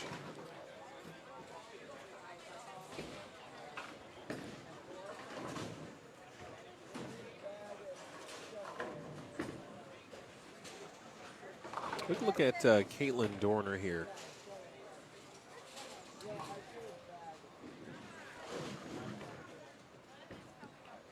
Caitlin on the left of your screen, 4-pin. Back to Brett, and all 10 down. But Biondo going to be in the 220s. Dorner could have strike to put her in the 240s, but spare strike will get her to 233.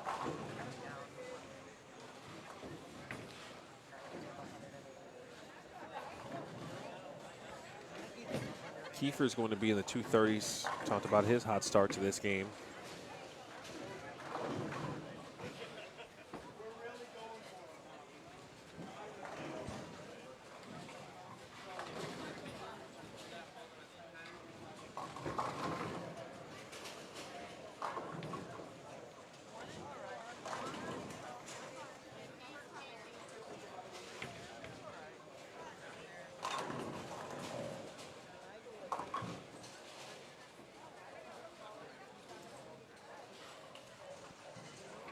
Tough game here for Sebs. Just one strike. Had a few clusters, some that he thought certainly he was going to make. He's got a good chance and a quick chance to rebound. He'll move over to 25 and 26 here in a moment.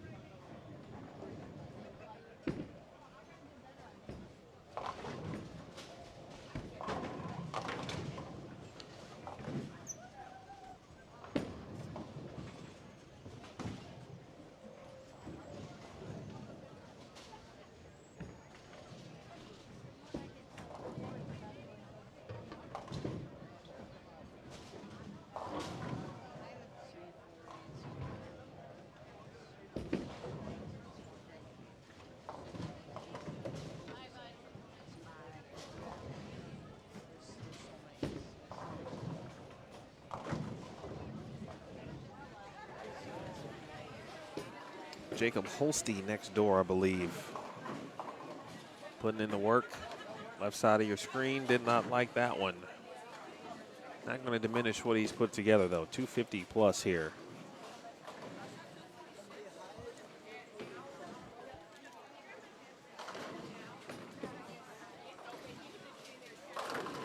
Oh, as Beatty rolling the two.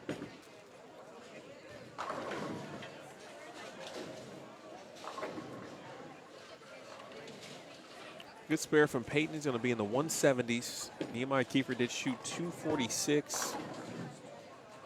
Tommy Creighton-Poth is going to be, looks like in the 260s. Yeah, spare gets him to 269. Wow, what a start for Creighton-Poth.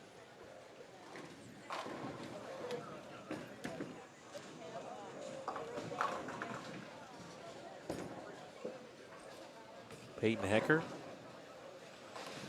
a proud supporter of his game, to my left, getting some video on their mobile device. Peyton shot there on the fill, 182. Oh, sorry, 172, I beg your pardon. 182.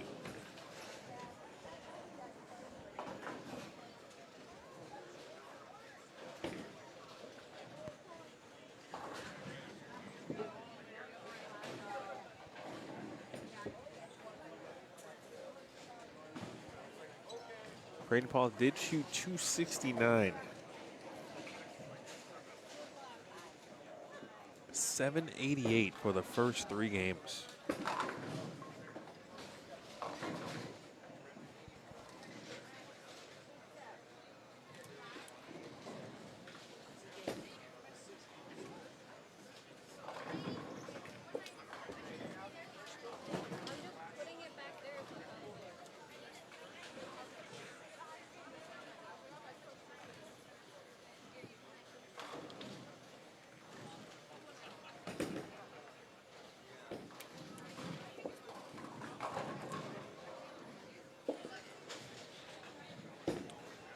Trisdale finishes up 161. Lillian Smith with a double. Looking to turn 2 into 3 and a 4-pin.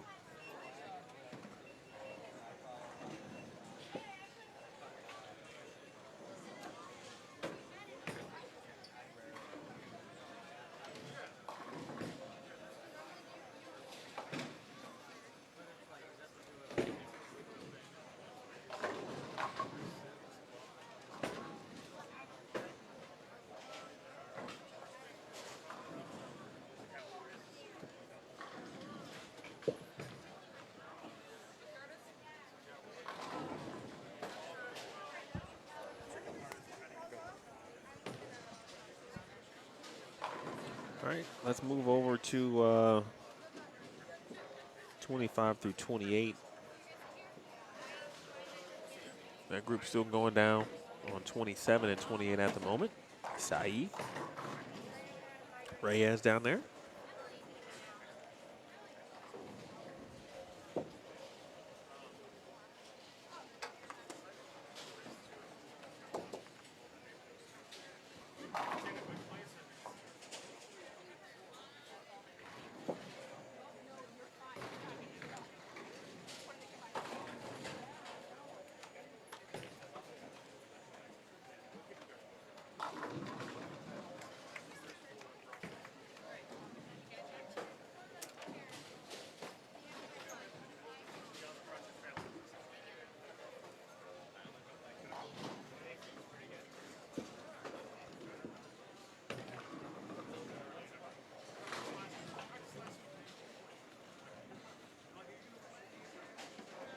Mr. Finnan. All right, so Helen, maybe you can. In fact, Helen, if you can hear me, just let me know. Because I know you said that she forgot the earbuds today. So I'm assuming she's going to go back based on what she said and listen while watching. If Aiden makes his way down here, I might save all of the answers for when he is nearby. She has posed 2 really good questions. Also thought that Riley was going to return, which he still might.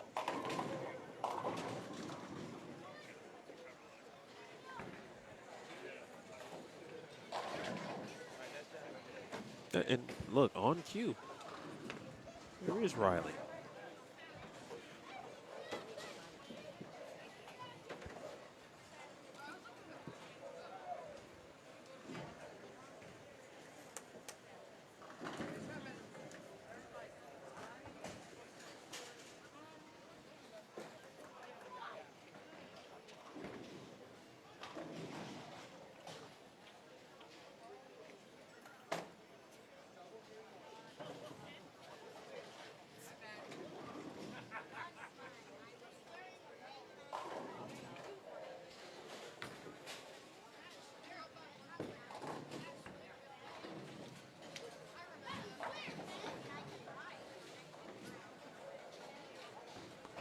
Sebby's going to quickly try to get something started, and he does.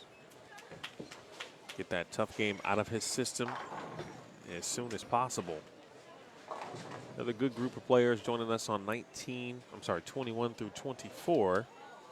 We watched the end of game 3 on 27 and 28.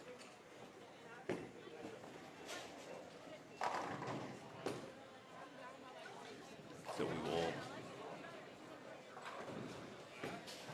move our attention after these couple of shots. There's Portillo on the left, Ragland on the right. And Tiago. All right.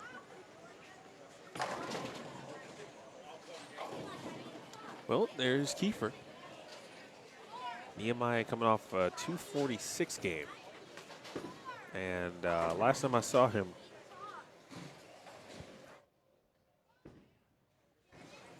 was at the Battle Royale. And for some reason, his opponent's name is leaving me. Great match. But that was his sportsmanship that really showed, speaking of Nehemiah. It's an emotional championship match. His opponent had a chance to win. Unable to do it to shut out Nehemiah. Then Kiefer got up, struck, and did what he had to do. And instead of immediately celebrating, he raised his hands that when he realized that he had did what he had to do to win. Then he noticed his opponent was sad, and he went right up to him and consoled him. It was one of the finer moments where you just remove the sports aspect to a degree, but just pure, just human love right there. It's a great moment. Great moment. You would definitely put it in a sportsmanship, video on how to conduct yourself or how to show proper sportsmanship. It was that good. I'm gonna try to pull up who the opponent was, if it jogs your memory at all. I was going to say Henry, man. Henry, yes, yeah, out of town. I was going to try to describe. I think he's from Florida, Texas. Oh, Texas. Okay, yeah, you got it, Henry Mann. And that's the second time that we saw just a high level of sportsmanship, maturity from Nehemiah, and the other time was against our two-handed lefty. Oh gosh, why am I now? I'm forgetting his name. Caleb Boykins, and this was maybe 4 events ago, somewhere around that time frame. Very similar situation, and the sportsmanship was, I mean, just you don't see that type of sportsmanship from some adult bowlers. They could definitely learn from Nehemiah No, it was just the great. pure empathy, the sportsmanship, and kind of even the friendship too that is developing. Well, Riley, we're through 3 games. And by the way, folks, this game, if you're just joining us again, this is game 4, so we are now in the back half officially of the block. My name is Emil Williams Jr., courtesy of Bullstring TV. This is the Elite Stream. I want to thank all of our sponsors, Dexter, H5G, Storm, Turbo, Bolschel, so many others, Fast Track Physio, Old Dry. Riley Smith, the president of the Elite Youth Tour in the booth. Helen Lee, who is always great. First of all, she's a great parent. And second, she asks really good questions during a live stream. She cannot hear our answers today. She left her earbuds. But she did give us 2 really good questions. I've been waiting on you to return for one of them. So we will go through those questions here this game, just as an FYI for you. Sounds great. And the viewership. And then, but before we get into that, I would like your opinion on transition, because I thought we started to see a little bit of it in Game 3. And obviously, you look at it a little bit differently today because you're not looking at transition from both lanes. And what I mean by that is, folks, it's a dual pattern, by the way. And so you would normally think transition on both lanes. And you're still going to think that way to a degree, but they could be just so different lane to lane. Literally today, they're different lane to lane. And so the transition is going to be perhaps so much different than what one might normally. So it's just another thing to keep in mind as a player as you now transition pair to pair. So what did you anticipate perhaps, and even based on experience, when we do the dual pattern, which is normally in this building, how that plays or how transition affects bowlers? Like you mentioned, it's 2 different patterns to start there. So it's going to be 2 different transitions. On the left lane, the 44-foot pattern, that's a more traditional breakdown. What I mean by that is as games go on, there is more friction built into the lanes because every shot and a reactive bowling ball will take oil off the lane, absorb it, and then that creates more friction on that lane. So the left lane's 44 feet. With that traditional breakdown, that will result in bowlers migrating left if you're a righty and closer towards the center part of the lane. And that's what I've seen too. It's not, so far, what I've seen from even the power players, hasn't been so much of a big move left and not even so much of a swing. And what I mean by a swing is a steep angle through the front part of the lanes where they might slide far on the left side of the lane and then the ball ends up floating all the way to the right side. That would be a steep and a big angle. I haven't really seen that. It's more maybe parallel moves where you move your feet left to find a little bit more oil, and then you also move your eyes on the lane with you to the left. So that just prevents the ball from doing a big swing, kind of a tighter angle that we were talking about a little bit earlier.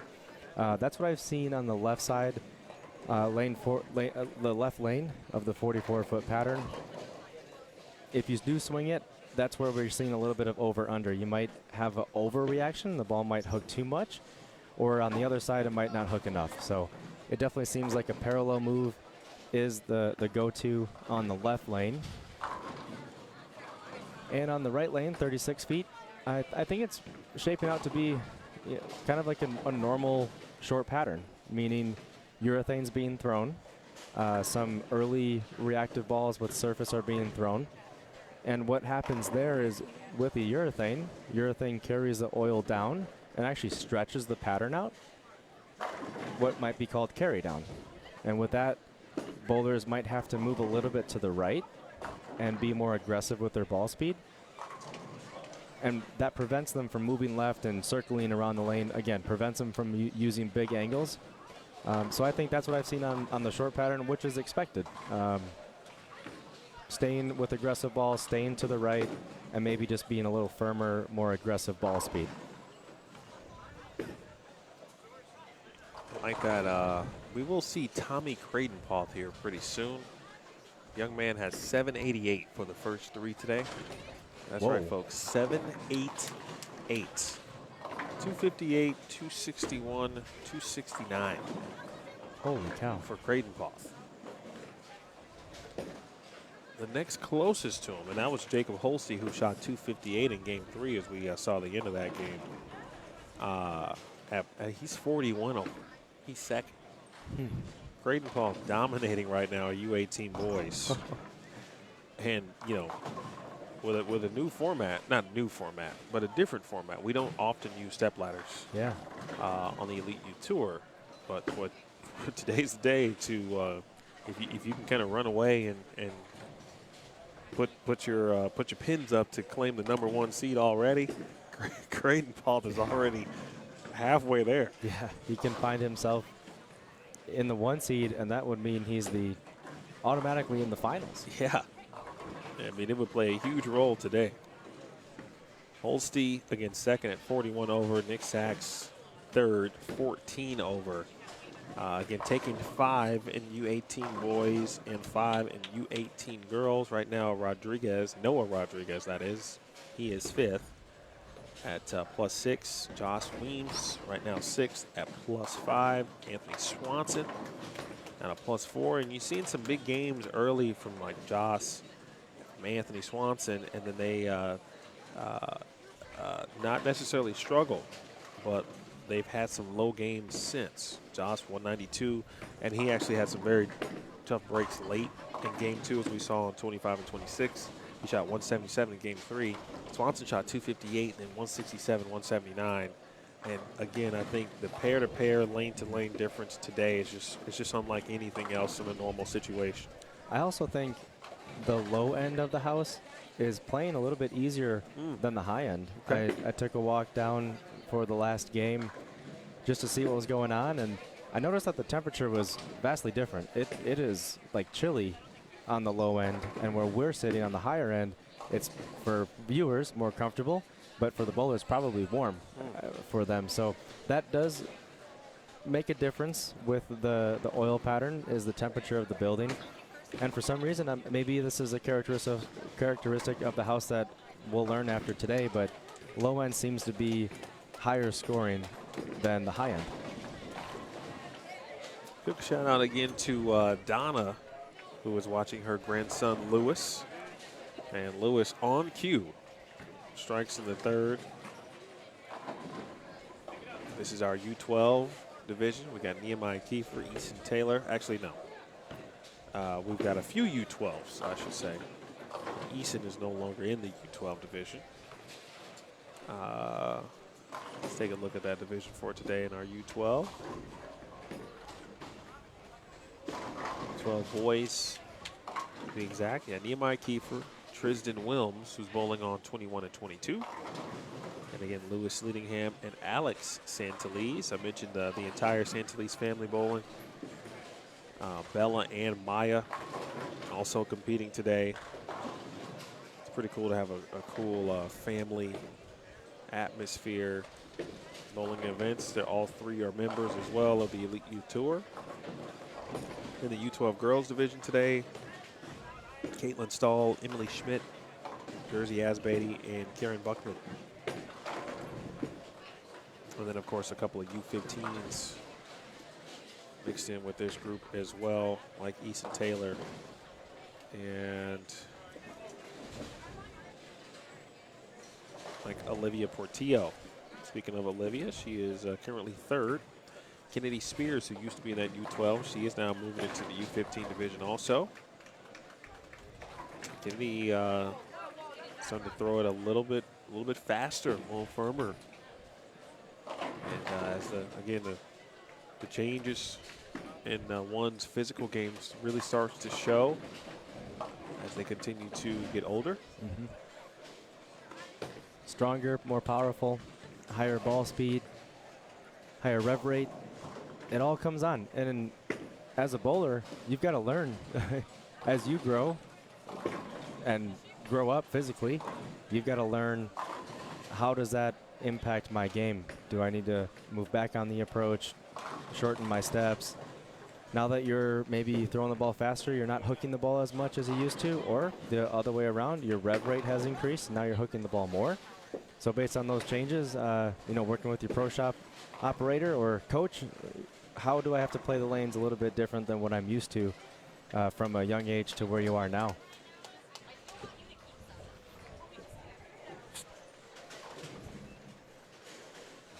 All right, so Riley Helen, it's a very good question. And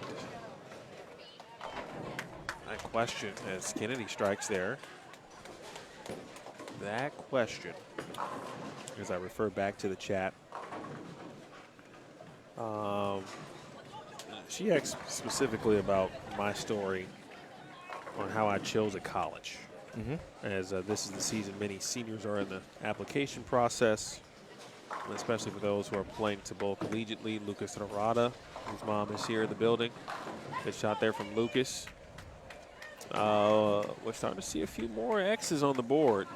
We'll get into that here in a moment.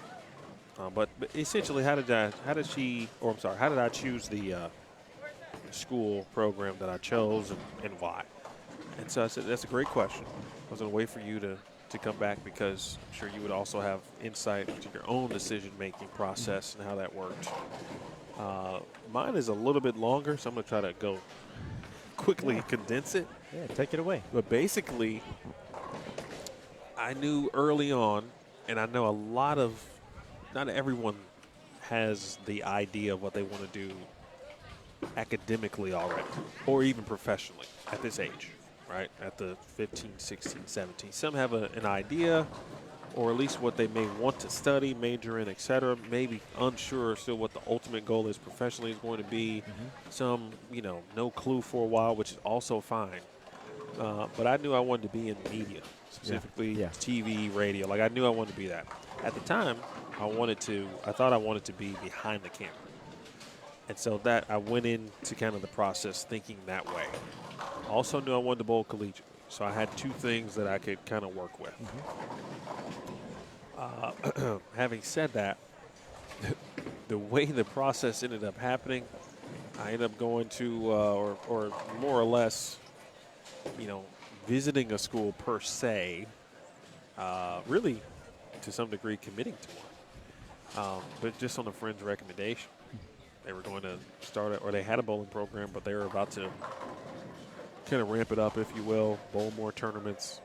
And so I was like, yeah, okay. Actually, you know what? Let me back up. At that time, there was really only one school that most people wanted to go to. It's Wichita State. All right, so that was number one. Number one, Wichita State. Turns out there was a situation from like a transcript perspective. Either something I didn't have, and it wouldn't have made sense at that point for me to go there. It was very disappointing. I had some backups. Told you about the media portion of things. There's a great school downtown Chicago called Columbia. I was accepted there and was going to go. Wasn't worried about the bowling part at that point. Focusing on the academic side of it, of course. Maybe we'll get back to the bowling, later. That was my thinking. Fast forward, a couple friends I bowl with. Hey, I'm at my school, Southern Illinois, Edwardsville. We're going to ramp up on our schedule, et cetera, and so forth. Just think about it. Okay. Thought about it. Went to check it out. Basically went to register. I'm like, okay, I'm in. Now, I'm already accepted into Columbia, so I do have a backup plan. I go down to SIUE. Turns out they lost my housing application. So I had nowhere to live on campus. At what point was this? Was this like August or something?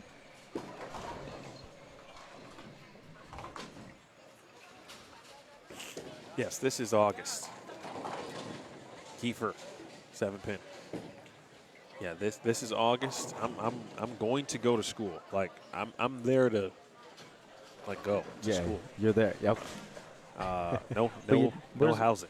Where am I gonna live? So okay. I'm like, well, can't go here. Like I'm not staying here without a place to live. I'm not shacking up friend. I'm not doing all that.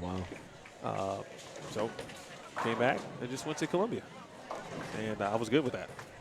And then finally, of course, at that time too, you could keep bowling junior league into your early 20s. And so I bowled another year league. Of course, I was 19 or I was 18, but was going to turn 19 the following year. I had one of my junior league coaches. I was talking to him about this other programs. You know anything, scholarships, etc. He mentioned Lindenwood. Yeah. And I said, well, I've never heard of this school. Got in contact, all the dominoes kind of fall into play. I ended up going out to take a visit. They had a brand new radio station. Brand new. I'm going to go here. I didn't need to see anymore. Brand new radio station. I'm like, this is perfect for me. Program was probably about 4 years old, 5 years old at the time. Still new. The class I had that was with me was great. And the rest, as they say, is history, if you will, because that school got me essentially on this microphone. So that's what I didn't know I wanted to be on the microphone until I went to the school. That's when it changed. I called my first high school football game there, and I'm like, oh, this is what I want to do. I don't want to be behind the camera anymore. I want to be on the mic. I want to be in front of the camera. And, of course, able to win a national title. So yeah. I accomplished a lot there. That's how I got there to that school, but very convoluted because there was a lot of hoops in my story. The one thing I did say earlier, though, if I could do it again, I would have created another list, and I would have gone on, like, taking the visits, right? Because the hearing about visits makes it much a cooler experience for me. From talking to other players and parents, just getting an idea or the understanding of what it could be like, what campus life might be in certain aspects, certain schools, et cetera, and so forth. But that is the answer, Helen, and I'll be sure to tell you that we started this process about the beginning of Game 4 when we got into the storytelling. So you'll go back and listen to it. How did it go for you, Ryan? Yeah, I'll get into my story, but I think one key point that you just talked about is you had a couple of I would say backup options, right? You had 100%. Yeah, you had your preferred choice. You were applied and accepted at a couple of schools, and where weird things happen, a weird thing happened, and you were able to fall back on your other plan successfully. So that's a good tidbit of advice for everyone applying. We all have our dream school. Most of them have dream schools, and if something happens where it's not successful with that school, always have other options available just in case something crazy happens. So my story I started late with college selections and recruiting and things like that. I was not ahead of the game like a lot of the bowlers are nowadays. But I did a little bit more traditional, toured a couple of colleges, went around Wisconsin, Chicagoland, Iowa, kind of the Midwest, Illinois, Southern Illinois, and things like that. So I visited multiple colleges, probably 5 or 6 of them. Got a good understanding after visiting so many of what pros and cons each university had. And then I was up to, me and my parents with their advice to say, what are the most important things that you want in a school? And then we listed those. What are maybe the 3 or 5 most important things? And of course, academics was on the top of the list. I knew in high school, since a kid, I knew medical field was not for me. I can't do that stuff. We'll just put it that way. It's not my thing. So I knew business is where I was going to go. Wasn't sure what type of business it was, but business degree is what I was looking for. So those schools, all of them that I visited, had business as a major. So good. Number 2 was the people that I was going to be with. So everyone has their army, and going bowling was what I wanted to do as well. So to know that I would be going to a school with a program, with a coach that's been there for a while, with some bowlers that maybe I know or maybe I don't know, but we'll get to know them during the recruiting visits. And did we mesh? Did we gel? Did we get along? What's the history of that team? Do they get along? Are they meshing? And things like that. So the people was number 2. And then the bowling program was up there. You could say that was number 3. The campus life, the location, maybe 4 and 5. So that was really important to me, those different items. As I visited, we made sure to check those items off the list. So go down there, learn about their academics, go into the next school and learn about their bowling program, talk to the coach, see if I can get some lane time, jump into practice with those bowlers as well. See if I can spend a couple hours after practice with them. What do they do? How's their study habits? You know, what's it like just being a student athlete? And then the location, just where is it at? Southern Illinois? Is it in Wisconsin, Chicagoland, etc.? And through all that stuff, money. I didn't mention money. That is always an important factor.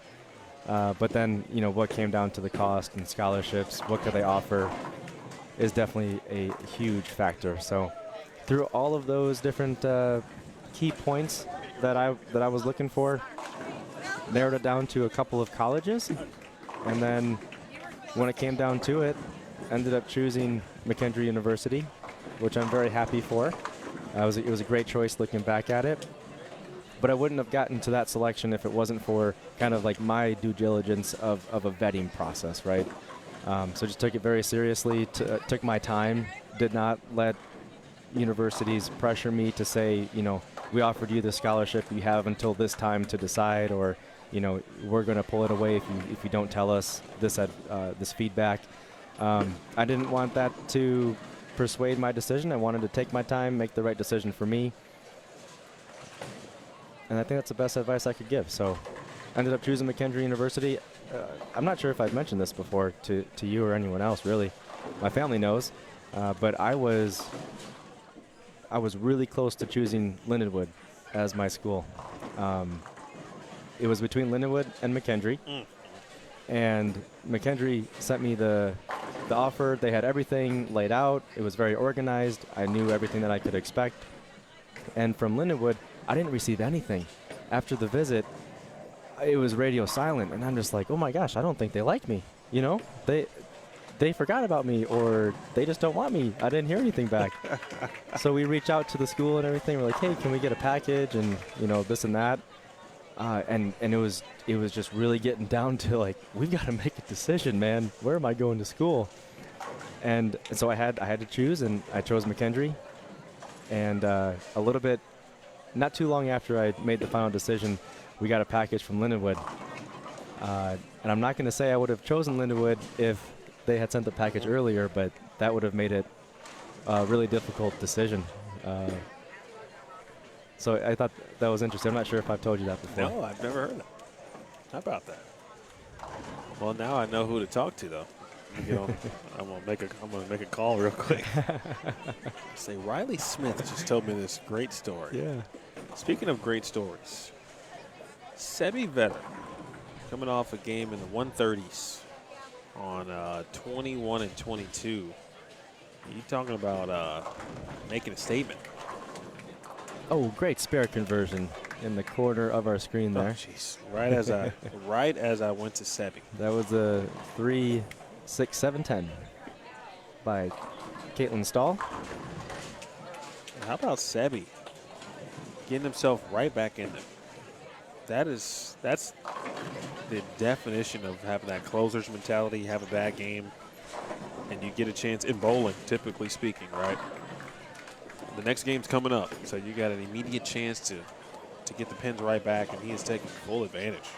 Yeah, he's on a roll right now.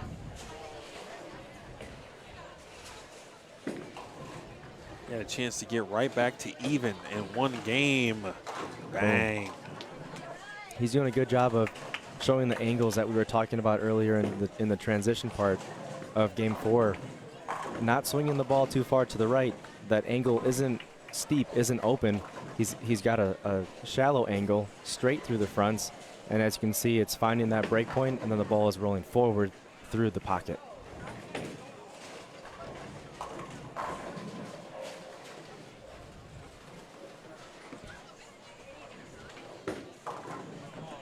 He came out of that one. He knew his business was done in this game. Came out of that one a little bit. Came high. 276. Nice game by Sebi. And again, the bounce back. Wasted no time, short memory. Says, nope, I'm not going to allow that previous game to define my day, and handles his business. It's good stuff.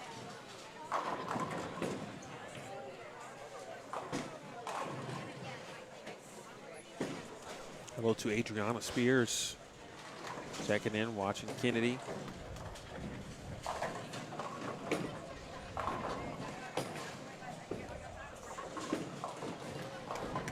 One more question from Helen.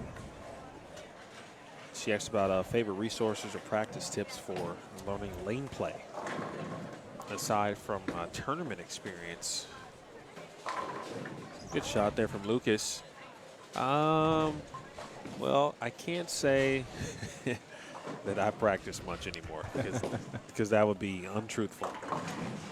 But I have seen a lot of use with, towels.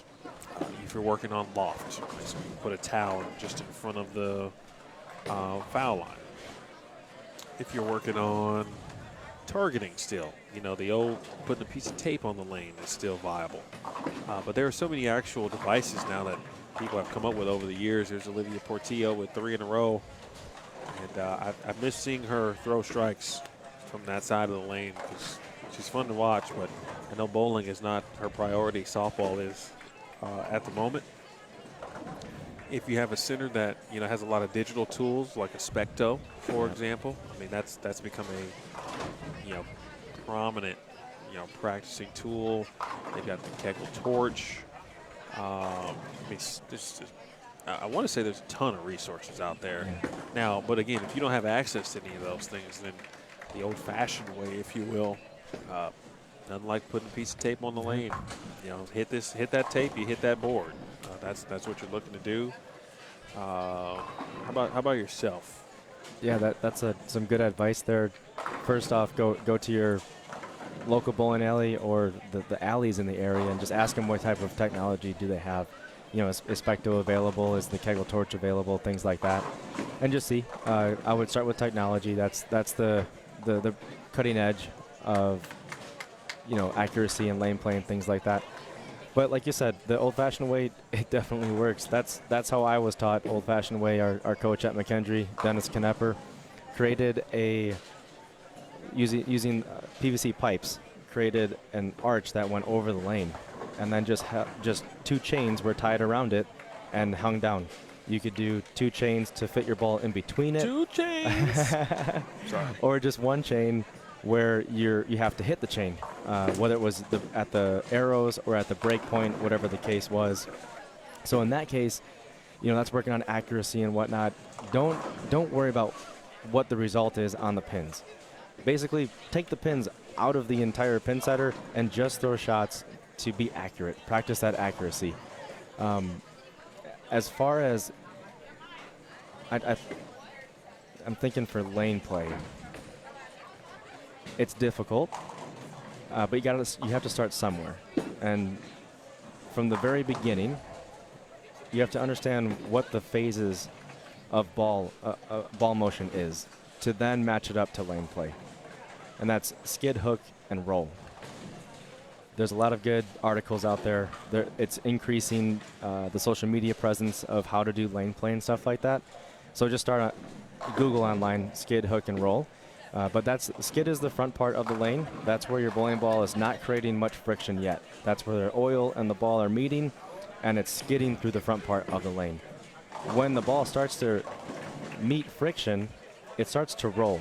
And that's where you might see the ball have revolutions, and then you might see it slow down a little bit or start to change directions. You might see the color of the bowling balls maybe going sideways, start to go a little bit more forward. That's the roll phase, so that's the hook phase. And in the back end, it's the roll. So it's not, the back end isn't hook. That's where the ball really has lost almost all of its energy and starts to roll forward. through the pins. If there's too much roll, and maybe it's in the hook phase as it goes through the pins, you're going to see a violent back-end reaction. You'll see weird split combinations. On the other side of the equation, if the ball is in the hook phase too soon and the roll phase too soon, you're going to get those, maybe a flat 5 pin, a flat 10 pin, where your ball starts to deflect. I start there because to good lane play is good ball choice. So keep that in mind of those 3 phases of a ball motion. And then when it comes to lane play, if you are matching up with the correct ball, then it's also important to find the line on the lane. So if is it a short pattern, take the rule of 31. 36 feet minus 31 means your break point should be around the 5 board. 44 feet minus 31, break point should be around 13. Match that up and try to play some angles based on those numbers. Topography will come into play. A lot of different factors come into play, but from the ground up, that's the place to start. Understand your ball motion, understand how long the pattern is, and then match it up with surface. High volume, you want more surface. Low volume, you can probably have less surface. Those are some tips. For practice, I think it's important to ask the bowling center to put out a pattern and not tell you what it is, and try to figure it out. How long do you think this pattern is? Is it a sport shot? Is it a house shot? Try to figure it out and have your kid, or if you're a bowler, go out and try to get lined up blind to what the center put out. I think I'll wrap it up here with a few tips on that, because college bowling has gotten to that point of putting out a pattern and not telling anybody. To figure out the length of a pattern, you can slowly throw a bowling ball down the lane with an average amount of rotation, slow ball speed, maybe 45 degrees of rotation if you're advanced enough to understand. And then once that ball starts to make the transition of skidding, comes off the pattern and then makes a jerk left or right, that's the end of the pattern. And typically after it skids, subtracted by about 2 feet. So if it's like 42 feet where you thought it started to react, it's about a 40-foot pattern. Go from there. That's good stuff there from Riley Smith. Olivia Portillo, 243. Big game here on 23 and 24. Kennedy struggling this game. She will finish at 139. Alex, 10-pin won't fall. It's fair to get him to 149. Talked about Sebi's 276 game.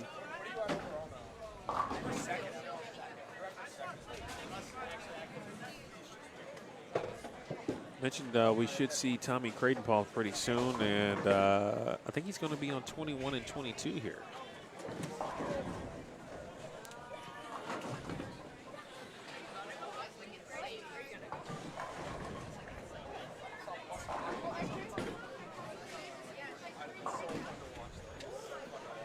Young Lewis will close it out. But these are young athletes and how they've adopted the two-handed style. And I'm really impressed most of the time on how they get it down the lane. Yeah, honestly. Have to use weak bowling ball. Sometimes it's a plastic ball that's typically a spare ball. High rev rate, low ball speed. Uh-oh. Uh-oh. Love Lewis's attitude, too. Don, I hope you enjoyed that from young Lewis. He shoots 155. He had a turkey in the front part of the game there. As we move to game number 5. Madison Sauls already off and running on that pair. Still some bowling, finishing up on 27 and 28 on the bottom right of your screen.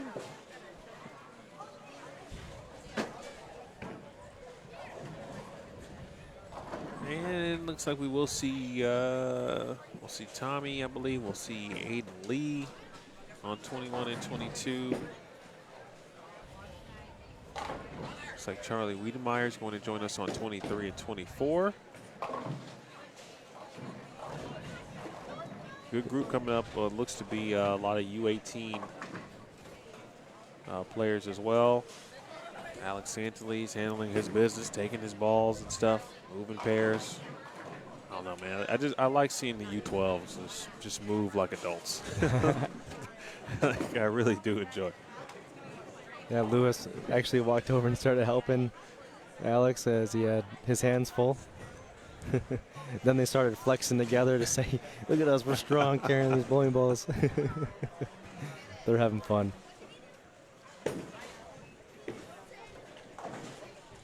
I understand that lunch is ready. What'd you get? I got a chicken sandwich. Okay. What'd you get? Chicken strips. Okay. I might take a few moments. Maybe we should both do that. I'm in. Yeah, so folks, what we're going to do is, because normally we don't ever eat, I'm going to take a frame or two to get a couple of bites. We'll pop in and watch Mats Thunberg and everyone else, especially with Tommy Creighton-Poff. Maybe I'll bring my food here. Yeah, we can enjoy the show. Yeah, because definitely want to watch Tommy. And I got some cool notes about Olivia Cameron as well. So I'm going to go get our food. We will return here and do not go anywhere. This is Game 5.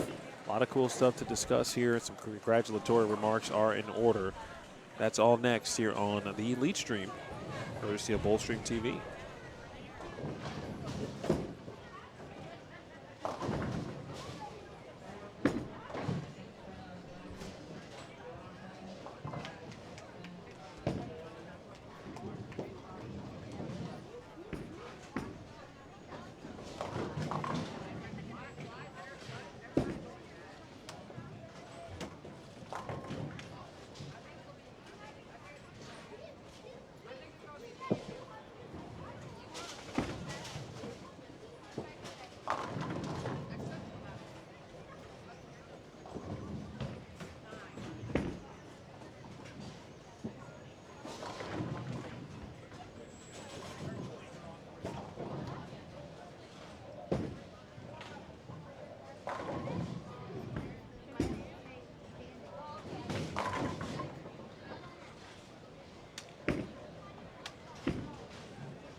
All right, folks, welcome back.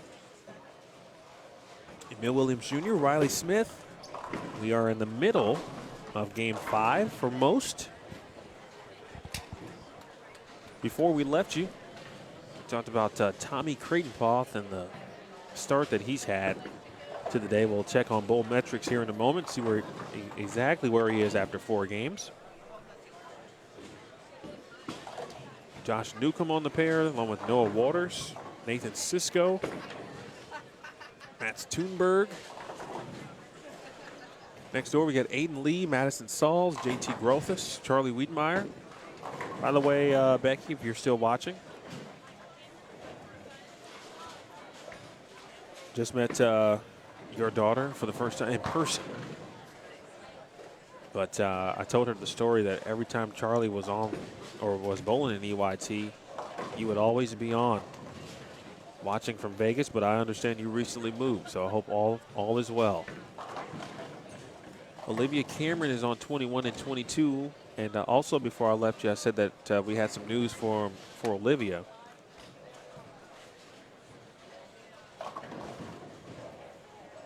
I guess before I say it, I should confirm if it's public knowledge. That's a good point. That's probably a good idea. Let me go do that. Yeah. Easton Taylor is also on 21 and 22. And next thing you know, the Elite Stream is the breaking news channel or something. Yeah. Let me hold on.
Okay.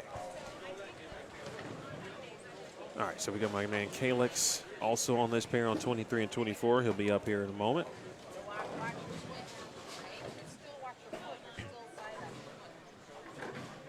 All right, when Olivia is up, I did get permission. Awesome. We will share her news.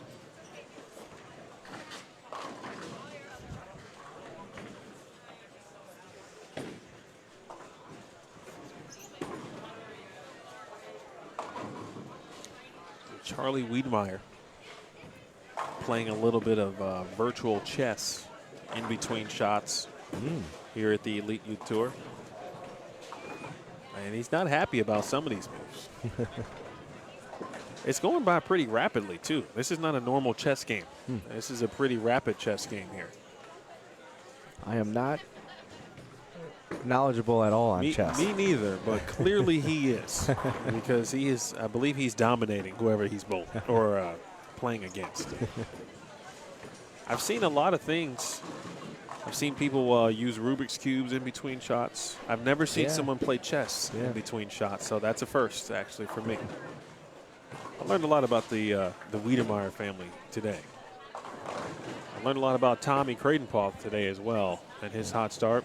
Here's Olivia Cameron. She will unfortunately miss that spare, but it does not diminish the news that I'm going to share. She has recently committed to bowl collegiately at Morgan State University. Excellent. So congratulations to Olivia Cameron, her mom Sheena, and their entire family. Talked about her, we were talking about her recruiting trail and the visits and such that she was either on or going to be making at Junior Gold. And I tell you, every person that I know who has made a decision, they always come back with a like a woof, a big exhale, because it's such a huge, almost looming, pressurous type decision. Pressurous is not a word, but it should be. I remember when Abby Starkey was in that boat. Just about everybody I know that I've talked to in recent years, and certainly this year. Nice shot there by Charlie. Must have been the chess. Oh. Calix. See, he doesn't have time for a 30-second game. That's my man. So again, congrats to Olivia. You were talking just the weight, sigh of relief that comes off your shoulders when that happens, but also a huge breath of excitement comes in. She'll be going there next year. Is that right? Yes. Okay. Yeah, so she's got a whole senior year of high school left, and she's committed. It's hard not to keep your eyes on what's going on over there. You know, how's the team doing? What's the school up to? Yeah. And keep an eye on that. So a wave of excitement comes in, but you got to be you have to be patient now. Not get your thoughts and think ahead of what's to come. Got to stay present, stay in the moment. But big congrats. It is a lot of pressure that has come off her shoulders, I'm sure, and it's nice to have the decision made in advance. Whereas I came down to the wire. I'm sure my parents were stressed about that. You know, your story was certainly great, and I'm not sure I ever asked my parents. It's a good shot there by Olivia. There we go. Right on cue. Absolutely. I'm not sure I ever asked them what toll it may have taken on them. I'm not sure I ever asked that question, so I'm gonna ask my mom that on the way home. Hey, let's rewind it a little bit. Actually, I do remember her getting that phone call from Wichita State, though. She told me about it as far as the transcript disparity and what class I might have been missing, and et cetera and so forth. And she had to break that news, so to speak, and then make a decision. Ultimately, it was either start there on probation, academic probation, because of whatever I was missing, or not go. Yeah, it's not academic probation. Doesn't sound like a good start. It didn't sound good at all when they first. And I was like, well, why would I want to do that? Yeah.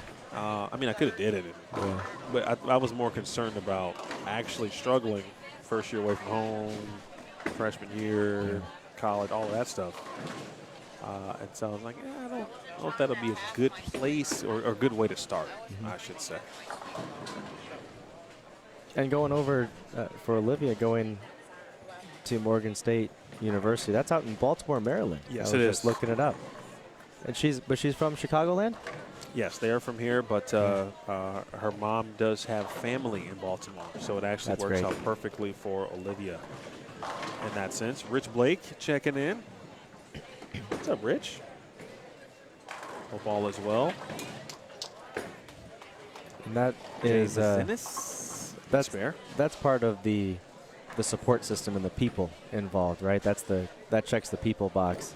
I'm sure there's a lot of fine people at the university, but to know that you've got family that's in the area, that's a big advantage support system because she'll be away from family. You know, she'll be away from her hometown, and that's tough on a young adult. And I do recall the last few seasons, Morgan State was pretty solid. I thought they were on the up and up. They got a new coach with Al Franklin these last couple of years, and so obviously they will look to continue, you know, the good reputation, excuse me, for of the program certainly, and get to some NCAA postseason action as well. One more commitment from a few.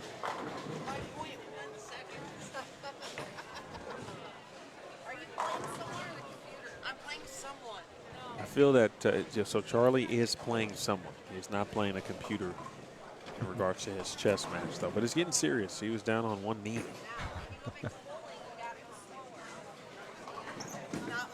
Calix. Get that. It's good to have something to keep your mind off of bowling in between shots. You got to turn the focus back on when you're on the approach, though.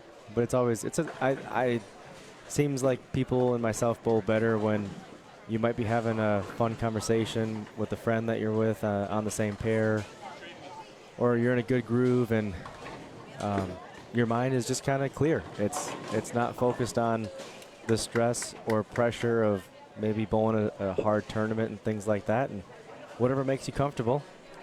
If it's a Rubik's Cube or playing some chess in between, get your mind right with the pre-shot routine and focus while you're on the approach, but off the approach, just let your mind relax. That's a good way to put that. Looks like it might be the lowest game of the day, perhaps, for Tommy Creighton-Poth. 788 for the first three, folks. Shot 200 even in game 4. He can only get to 197 here in game 5, but he, all intents and purposes, he did what he had to do, obviously, for the first 3 games. Now, at the time, we were thinking, you know, a couple of even just decent, solid games, right? 2-team, 220, 2-0, and he might have the top seed locked up, but Luke Switolski might have a little bit of something to say about that. Comes out with 268 in game 4. And so he's still got some work to do to catch Creighton-Poth, but maybe more so than in a normal situation, right? The top seed today does get the true advantage of, you know, fast forwarding straight to the title match. Yeah. In a true stepladder format, which we will have this afternoon. And we don't have to go far down into 3rd place, where Josh Weems is also trying to come back and after a 170 game, shot 269 there, and he is just 3 pins behind Luke. So they'll battle it out for the 2 seed with eyes on the 1 seed, depending on where Tommy takes us in game 5 and 6. Creighton-Poth. 10th frame. Oof. Great shot. Great shot. It seems like his good shots, he is in control with his tempo. His approach is, you know, smooth, slow, in control. And some of the shots where he may have missed the head pin or did not strike, got a little bit out of control. A little too quick with his feet. Ends up falling off of the shot as he's releasing it instead of posting it. So that's a key. Let's see if he has good tempo on this one. A little quicker. Stuck the landing, though. What I mean by that is he posted it. A little quicker, stayed on line, and that power took care of the 7-pin. So Tommy's going to be in the 190s. He'll be minus just by a couple of pins for the last 2 games. Nice finish by Charlie Wiedmeyer. Hello, Bob. Charlie says, or Bob says, Charlie's other minor release is a 9x9 room. There we go. Cube. So I mentioned I've seen bowlers handle Rubik's Cubes. I think I always see Joss actually working on a Rubik's Cube Nice. in between shots. Or I shouldn't say always, but I have seen him multiple times at various events. Ooh, Mr. Newcomb. Reminds me of a, what was it? Was Duke Nukem a game or a character in a game? Oh. What? No, I got nothing Riley. for you on that one, man. What? I'm not a big gamer, but Duke Nukem was. I'm going to learn something new today. Yeah, Oh, look at you. Duke Nukem. Now, Josh's last name couldn't actually be pronounced Newcom, and then it wouldn't actually play. So actually, I'm going to go with Newcom. Either way, those two shots were fantastic. Addison Sauls. Big double. Is Madison still leading her division? I feel like there was almost a near collision between her and Easton Taylor. It's Calyx doubles here in the 10th frame as well. Let's check bowl metrics. Again, thank you to our sponsors, Storm, Turbo, H5G,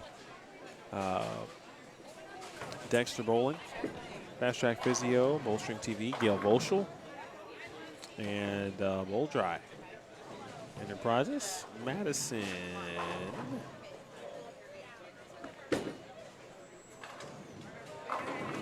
What division is Madison? U15 girls, I think. Yes. Through 4, she was a tie for 3rd, Okay. which was important because the top 4 in that division will go to the step ladder. And the difference between 3rd and essentially theoretically 5th because of the tie is 31 pins. And I believe they're on game 6 now.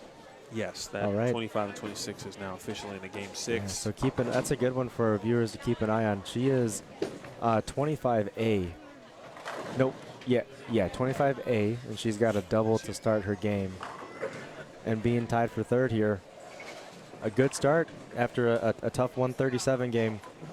Madison has a good shot here to stay inside the top 4 and make our match play.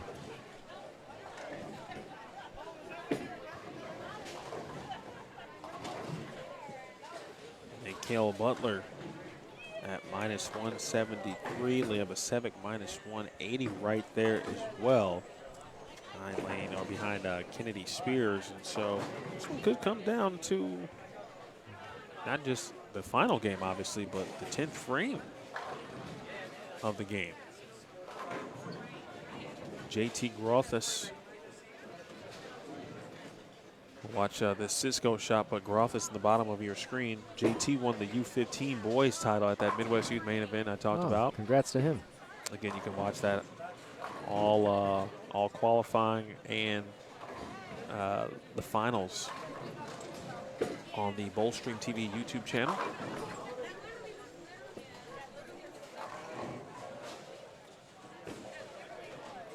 I see a string for a possible 280 going into the 10th frame. It's interesting that that's been a commonality. When there's been strings, they seem to have been for possible 280 games today. The 2nd frame. It's the adjustment from the long pattern and the short pattern, or vice versa. It's on a day where, if you want to put some rhyme or reason to why you see that type of string, it makes total sense what you just said. Quick look at, there's Kennedy, of course, on the right side of your screen. Aiden Lee, good Nice shot. one. Good shot from Aiden. We got a text in the group chat here that Joss either had a 290 or was going for a 290. Okay. If that's the case, that could be a 100 pin flip between Tommy, who shot 192, and Joss with 290. Remember, Joss was in 3rd place behind Luke Switalski, and 110 pins or so behind 1st place. So the number 1 seed, which we thought was going to be a lock, definitely coming down to our 6th and final game. Always intriguing. again, the stepladder format this afternoon, not the eliminator finals, where, of course, the top seed can be or not make it to the title match. And that happens. But in a true stepladder format, the number 1 seed guaranteed to bowl in the title match. So top seeds today got an in.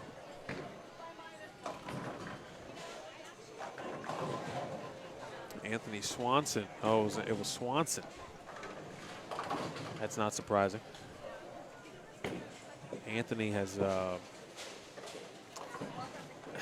It's weird to say, right? But because I know that he's continued to improve since the first time I saw him. But in a weird way, to me, he strikes just as much as he did when I first saw him bowl 3 years ago than he does now. Like, to me, it just doesn't look like he stopped striking at all. He's gotten better, right? His physical game continues to improve, but he still, to me, he still strikes at the same rate that he did when he was in U12. Yeah, that's a good way to put it. It seems like he developed so fast, and his talent has just been natural, right, at such a young age. That as we see him grow and mature and things like that, it's like, man, he's still striking just as much as he used to. It's wild. It's impressive. Some bowlers you can see a vast difference. Like, wow, this bowler has improved their game drastically, and he's still, like you said, he's still improving his game. But he's been striking since he picked up a bowling ball. Speaking of striking, Swanson did shoot 822 for the first 3, not today, but at the Midwest Youth Main event on the medium pack. 822. 822 for the first 3. Oh, you know how hard that is? I don't actually, because I've never done it. That's like one miss a game. At the same time, I do know how hard it is because I've also never done it. Yeah.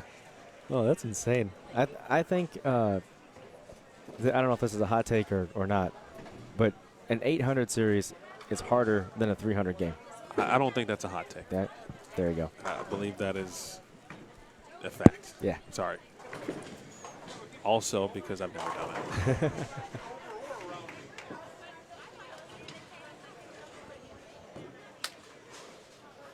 Easton Taylor coming back. Wow. What did we just see there? Sharing a high five from Peter Garcia. Peter's 5 may have missed Easton's hand and instead connected with his forehead, it looked like. Jade Mazenis, she was also still involved in that U15 girls potential run to the finals.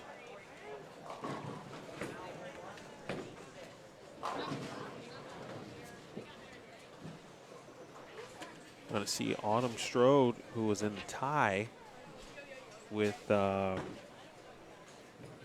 Madison Solis. Yes, thank you. So we will see Autumn. Her dad also a big part of what we do here in the Elite U Tour. Yeah, shout out to Ryan. Big shout out to him. Autumn coming off of a high game today for her, 217. Oh, that would have been game 4, so we're waiting on game 5 then.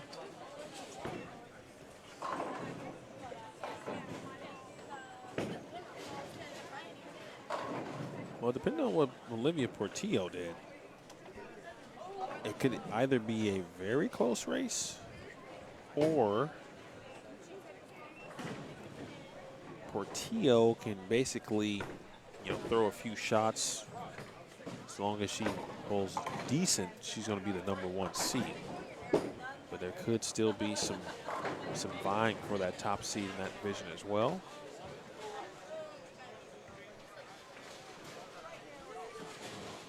One more look at Tommy Creighton-Poth there. Good news or notes from Helen Lee in the chat. Thank you, Helen, as always. 3 members of the Naperville Central boys squad are bowling today. Aiden Lee, Josh Newcomb, and Tommy Creighton-Poth. How about that? Those 3 are on the same team? Yeah. Oh, boy. good luck to everybody else in that division. And that's a solid 3 bowlers. It's like the Harlem squad. Calix, good shot. I'll check where Aiden's status is here and see what he needs to do perhaps to make something happen. We'll go back next door. It's our new group of players here on 19 to 22. So Jessica Pivas also involved in the U15 girls race, along with, again, Autumn Strode. I see Luke Switalski has joined us. Luke's going to be on 21 and 22. Every time I see Luke now bowling, he's bowling a regional. Yes. Like, I feel like I haven't seen him bowl a U-tournament in a long time. He's really getting out there, testing the waters, and he is doing well. It was a top 10 finish in the most recent regional, maybe 7th or 8th. It was around that number. And that was a strong field up in Wisconsin. And I think E.J. Tackett, Marshall Kent, A.J. Johnson, Josh Blanchard. Who else was up there? Marshall Kent. Yep. I could be missing some others. But that's the few that rattle off the tongue immediately. A strong field. I was talking to Phil Switalski, and he was saying that was potentially the strongest field that Luke has ever bowled in so far. Well, he got multiple champions. Not that he's never bowled with champions. But when you have, like, arguably the best bowler in the world, Marshall Kent, who had just a very good bounce back season. Yeah. Obviously, AJ, even though Josh Blanchard doesn't bowl on a full-time basis anymore, he's still a champion. I mean, he's probably correct. Mm-hmm. And that's just the folks who finished in the top 10 or whatever it was. Yeah, I think Kevin McCune comes to mind now. He's a major champion.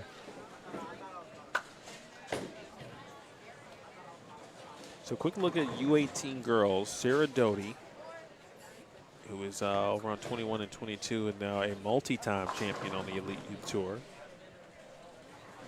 She is leading that division, followed by Casey Buckman,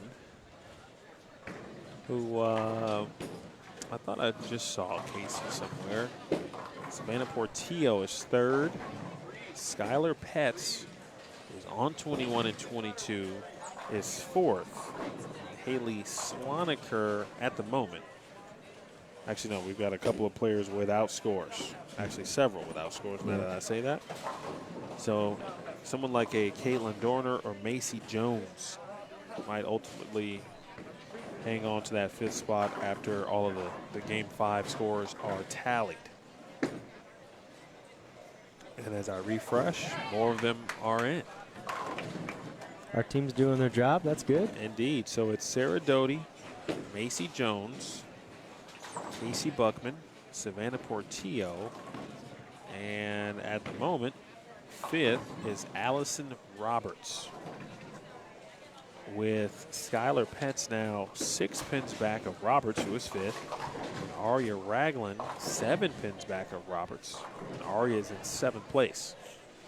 So a big race here in U18 girls. So we are now in the final game. Luke.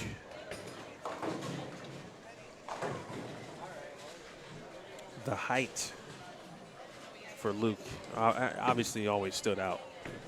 And he was going through his growth spurt, I felt like, last year or a year and a half ago. And I'm sure he's not done growing. How old is Luke? 16? Yeah. 17? 16 or 17. Well, he's starting to look at colleges, so I would say he's a junior this year. That's right, yeah. So that would make him 16, 17 maybe? 16, 17, depending.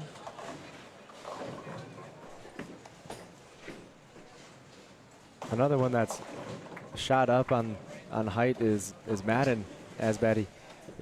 I used to be taller than him, and one event to the next event, I was shorter than him.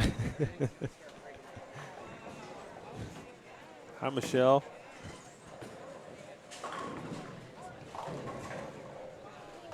Thank you for your support of the Elite Youth Tour, Michelle, and thank you for your support of Bullstream TV.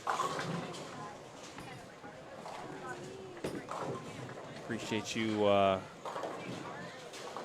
saying hello and for your sentiment.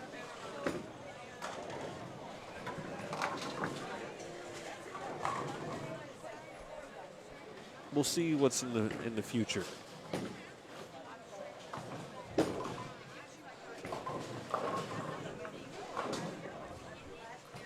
But please continue to support all bowling. Gunnar Bergstrom. We had a couple people in the chat looking for Gunnar earlier. And here he is. I hear the name Gunnar, and first thing that comes to mind is the Baltimore Orioles. Gunnar Henderson is fantastic.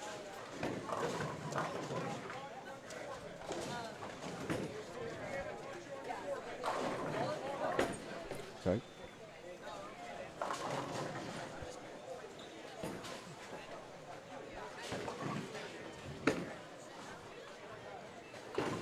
Oh, thought he had that one. Baby split.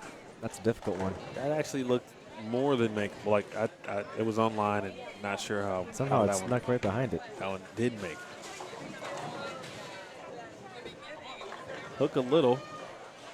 Oh, Another near miss. arguably the worst break in bowling. Yeah. It depends on who you ask, but most people will tell you that the worst break in bowling is not an 8-pin. Even though I might say otherwise just because I hate it that much. But wrapping the head pin around the 10-pin or 7-pin on a washout conversion, to me, is Gets the blood boiling. it's like you just keep turning the knife every time it happens. That's how it feels. Matt Studenberg met his dad at the Midwest Youth event a couple weeks ago. He mentioned typically Matt's mom always brings him to Elite Youth Tour events, and Dad is with their daughter, traveling to some other events. And that time they had to do the old switcheroo, so Dad brought him to Iowa and hung out for the weekend.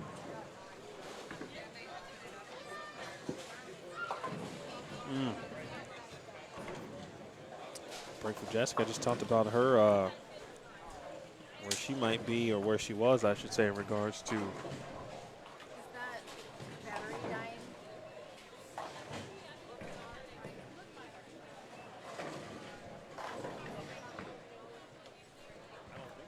She said it keeps beeping.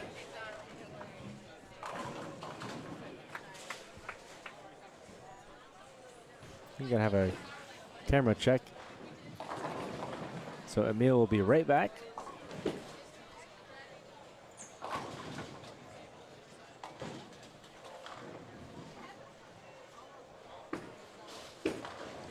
We are in game 6. Oh, good. Good messenger going towards the 7-pin for Gunnar on that. That was interesting. We're in game 6. It's the final game of qualifying. Once again, turn over to Bowl Metrics. You'll see some of the excitement that's coming as we close out this qualifying block. You'll see the cut line before the finals. Just change your filter to each division, and you'll see how close it is in some divisions. Anthony Swanson is in the cut line right now. We've got some others in front of us, like Skylar Petz and Madison Sauls, and some others. Luke Switalski in the cut line right now that are trying to put together some solid frames and see if they can squeeze their way into the cut. We're all good on the camera? Yes. Sounds good. I appreciate, I can't think of her name now, but there was some beeping and a flashing of red in the view screen. The red flash is a memory card. But as she heard beeping, which there's been a ton of beeping, But the majority of it is, I believe, like the restaurant, like the buzzers that they give you when they, your order's ready and it beeps. I think that's what, because I've heard the beeping all day. Yeah, I've been hearing it too. Yeah. And they thought it might have been on the camera? Correct. That's what they thought. Bowling balls loose. There are a lot of bowling balls on 25 and 26. I believe that's Melissa Sauls, Madison's mom. Correct. Thank you. And Melissa's been helping us out a little bit too in the some other areas of the EYT. Behind the scenes, non-tournament duties. So shout out to Melissa.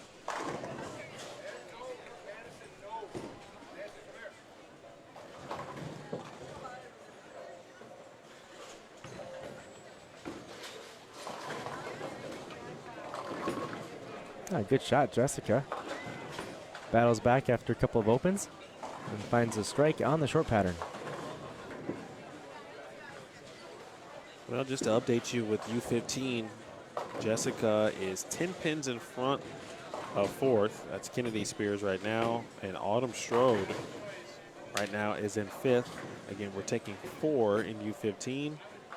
U15 girls specifically. 6 pins back is Strode. So Peevis and Strode ultimately control their own destiny. And Madison Sauls, who's got a few pins on both of those players, got a little bit of room to work with, but not much. Got to be careful. Leah Basevic is more than capable of shooting a big game. She is right now in 6th place. When you look across, Riley, man, the amount of strings that I'm seeing here. Seeing a lot from the U23 division. They seem to be figuring out the transition. Every shot, just keep learning from it. I would certainly understand that for that division in particular, just because of, generally speaking, their experience level. Most of them college bowlers.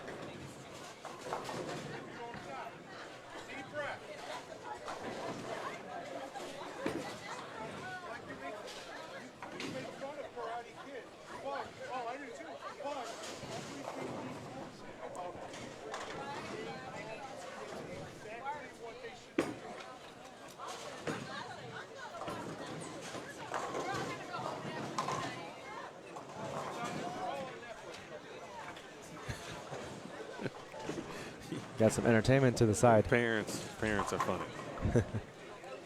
So Sauls is going to be right of your screen there. Cross is over. Madison at a point to where she's kind of woo-san a little bit.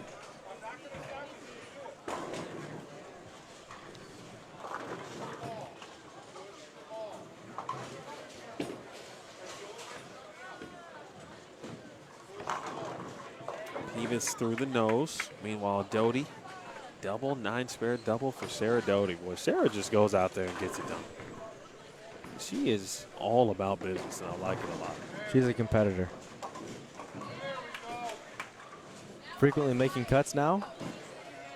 Was that a couple of times outside looking in, but now it's almost, you know, she shows up, and if she's here, that could be one spot that is taken in the cut line. Yeah, I don't know what her title count is, but I feel like she's, I want to say 5. I don't know if that's accurate, but it feels like it is at this moment. Yeah, she is a strong competitor in her field, that's for sure. Switalski. It's another one down.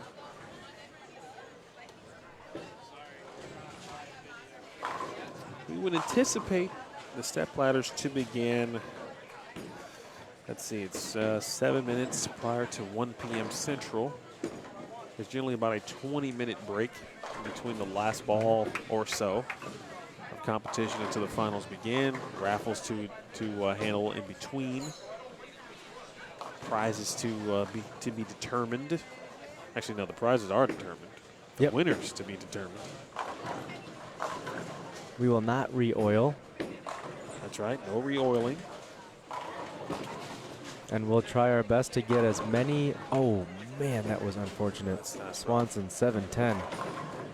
We'll try to get as many of the matches on live stream as possible. Emil's got an awesome setup here today with the screen within the screen and multiple lanes being shown.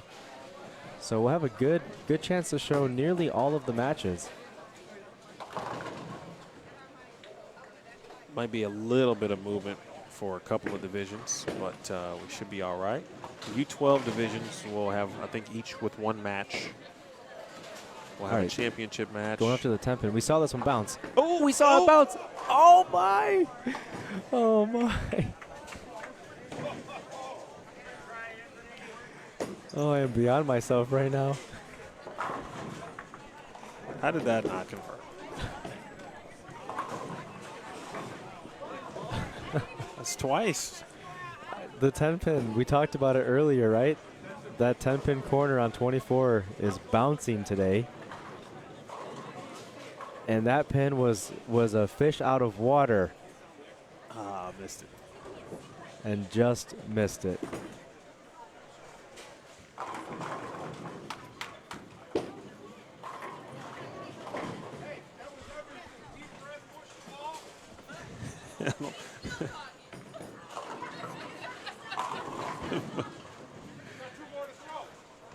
Madison Sauls, I tell you, the smiles that have been had now from her. You know, sometimes parents got to do some unorthodox things for their children, their grandchildren, et cetera, and so forth. And allowing her to smile, what her family has done to allow her to smile, it's one of those things that she probably won't appreciate now, but later on in life, she will look back on those moments and be like, that might have helped me make the cut today. Yeah, those are two big frames, 8 spare and a strike. Could get her to a 177. As we talked about, it's a close race. She was approximately 15 or so pins up on the cut. So that would mean the two bowlers behind her with the 175 game, somewhere in the 190s or maybe 200 game, you know, the competitors could jump her, but she put some pressure on now. That's not easy to do on these conditions. So for her, it's the waiting game to hope that it's enough to get her in.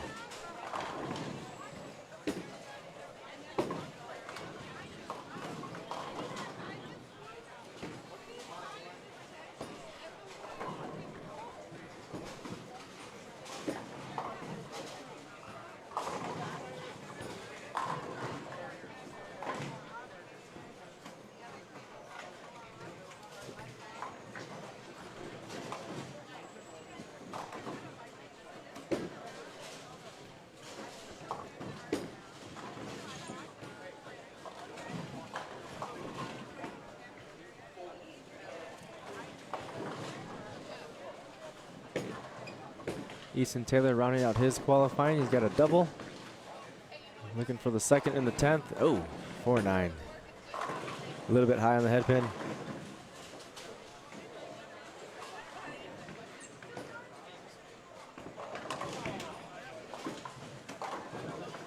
Oh, good effort to make it.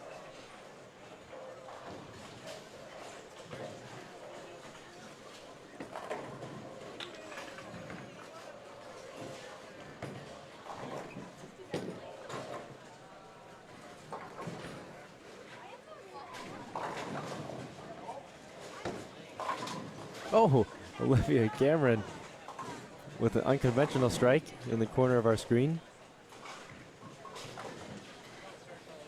We'll always take those. I'm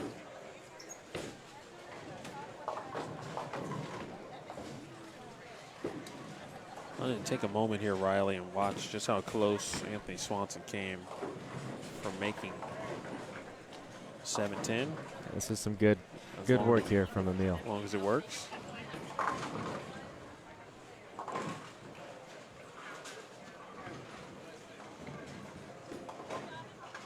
Wow. Oh my gosh. That's about as close, I think, as you can get without the pin hitting or actually making contact. That was some awesome work there. That's why you're the best in the I business. had to go dig deep. On the fly, get slow-mo on there, zoom in. That was good stuff.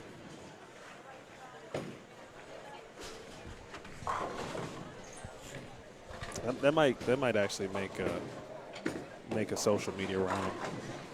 Just to how close can you go without making the 710? It's a new challenge. Right. Post videos of yourself almost making the 710. Right, so Madison shot 175. Is that correct? Yes. Okay.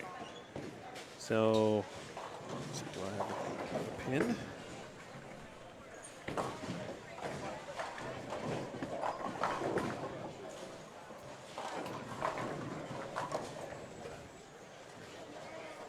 I know it's early, Riley, but you know, based on what we've seen today and how the lanes have played and now how they've broken down, you think about how some of these step ladders may play out.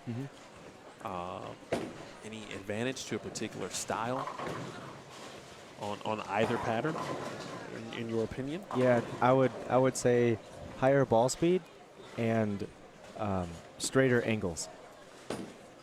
I think if the opposite, if the slower ball speed and larger angles seems to be creating over-under, overhook or underhook, but the high ball speed, straighter angles, it's finding its way to the pocket much easier. And whether it's a strike or a pocket 9 count, that's what leads to championships, just consistently hitting the pocket. So I would expect, yeah, higher ball speed.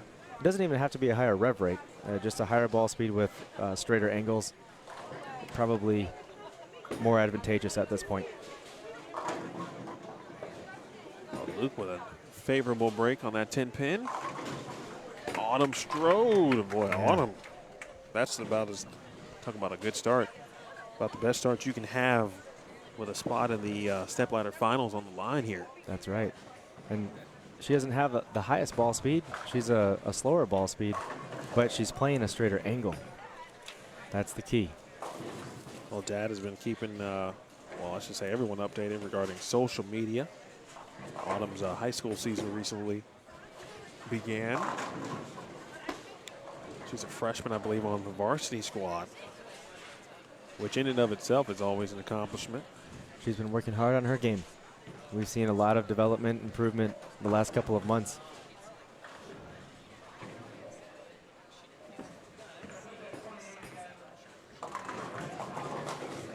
So,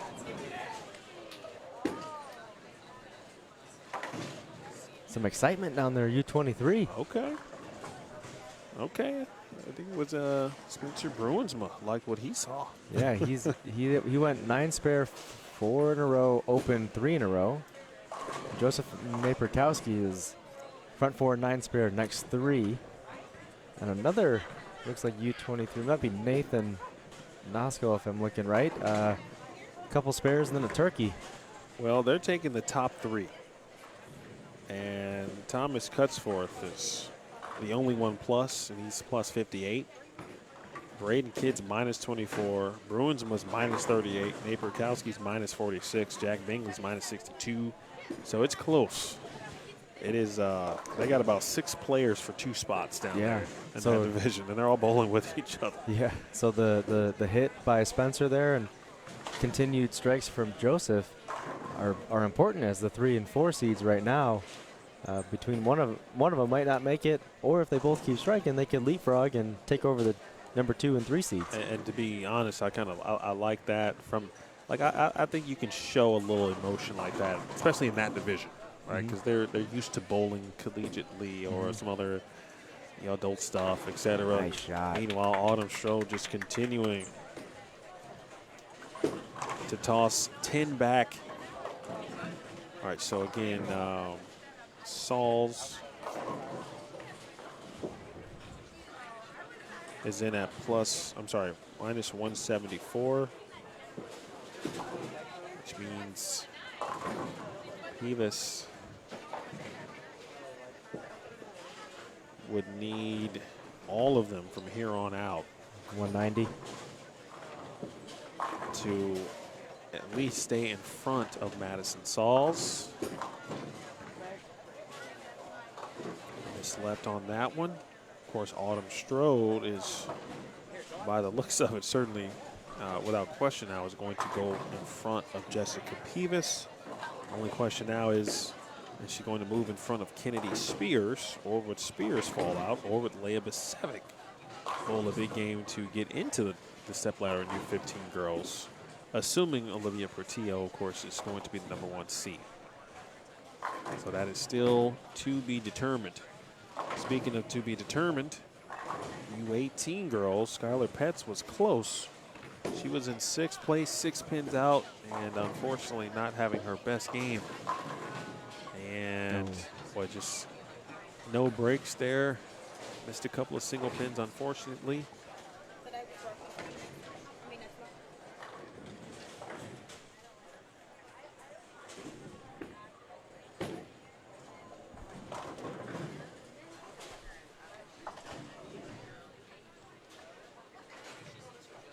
What, Mom? What? Make it. What about you? It's rare when I don't call Tyler Williams' name. Yeah, we haven't seen him on the live stream at all, huh? No, and he stopped over on 19 and 20. But not bowling too bad, -46. But, you know, not taking the top 8 today, taking the top 5. And so he needed a big game to make a huge move and to give himself a possibility of making the step ladder.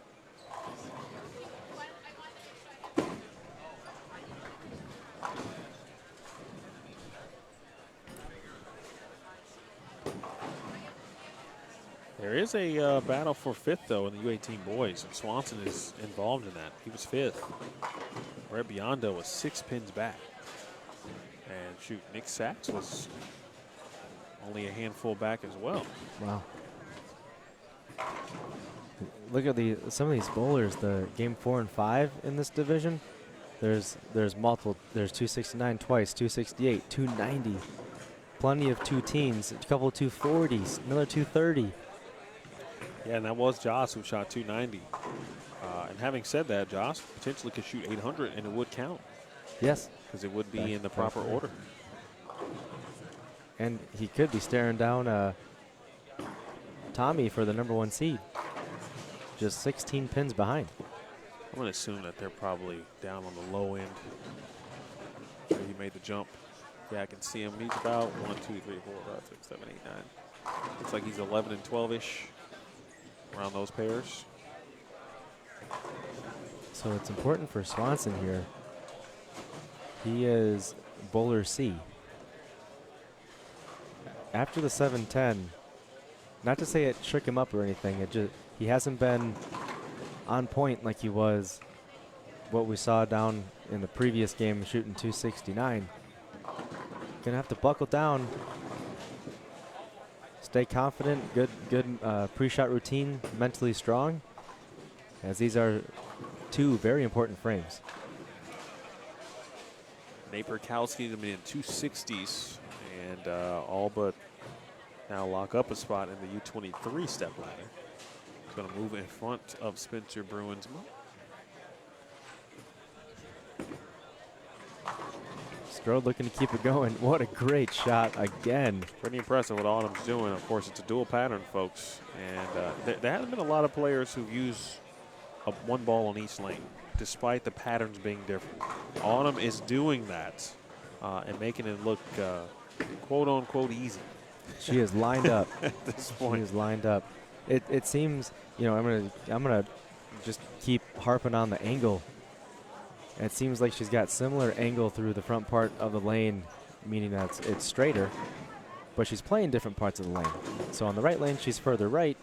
On the left lane, she's further left. But the angle through the front part of the lane is very similar on the 2 patterns. Not swinging the ball, keeping it in front of her, and just floating it to a break point where then it just goes forward. We're not seeing any violent back-end reaction, smooth skid, hook, and roll.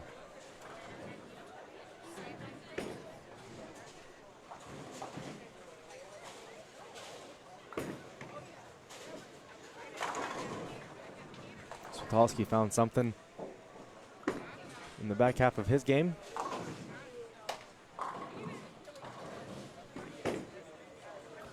Yeah, Luke's going to be in the step ladder. Joss is going to be there. Braden Paul's going to be there.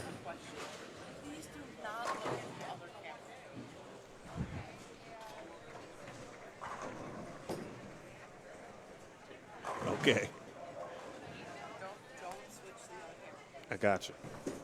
Charlie has made a request not to switch to the other camera.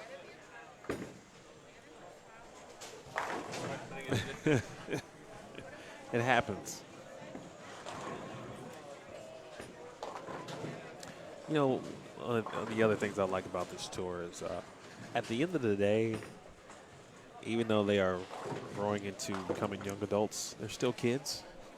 And sometimes they ask kid questions. Like, hey, do me a favor. Don't show that other camera. Don't show the score. Had a couple of not so good frames in that one. No problem, Charlie. I got you.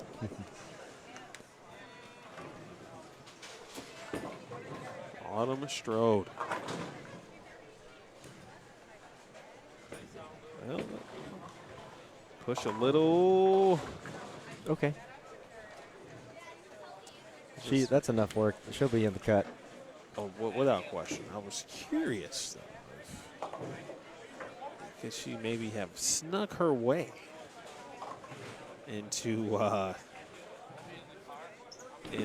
the top seed? It would have taken a lot of work for really a bad game from Olivia Portillo to get there, to get to that point. Fortunately, missed that spare. But she is, we assume, is going to be in, well, obviously she's moved in front of Madison Saul, so just by that vantage point, she would be in. Of course, all things are unofficial until they are not. This game by Sarah Doty, by the way, and Luke Witalski finishing things up. Doty's going to be the top seed in U18 girls. Meanwhile, Anthony Swanson, his spot is not secure in U18 boys. Oh, wow. Great shot.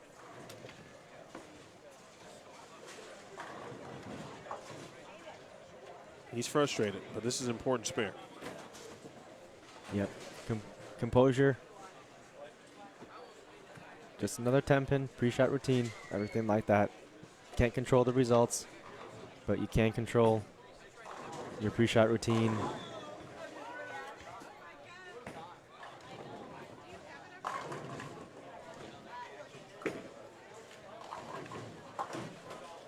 That was a big spare because you never know. You'd love to only give up 20. Yep, get all you can see here and then hope it's enough.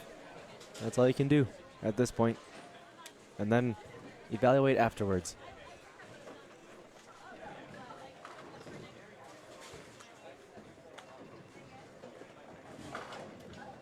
$20 as opposed to 31 is a big difference when we come down to cuts. Ooh, he gets 9 there. Could be the best 9 possibly. So 179.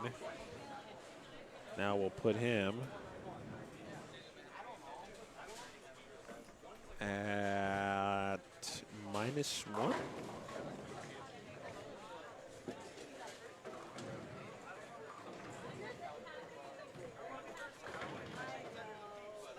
Oh, +5, excuse me. So he'll be +5, which means he needs Brett Biondo to put a game together just like he did this game. Problem is, looks like all of the bowling that is still taking place is down on the lower end of the building.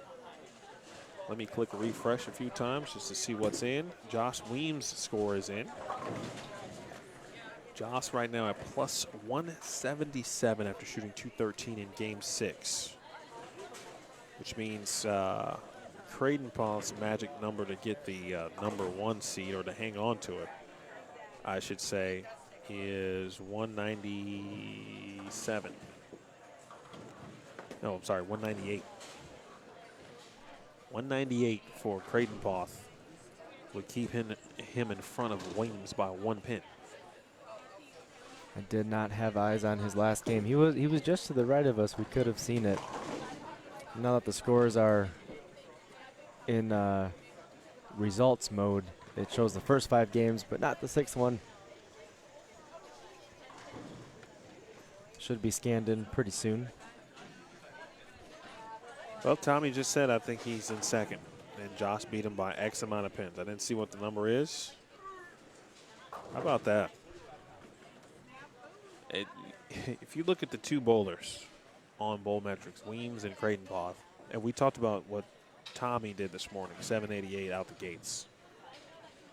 There are some similarities in their scores. They just happened in different moments. Yeah, first 3 versus last 3. And ultimately, where you look like Tommy there was no way he was not going to be the top seed. It looks like Joss has handled his business to get to that point. Yep. Who is he going to bowl in the championship match? That is to be determined.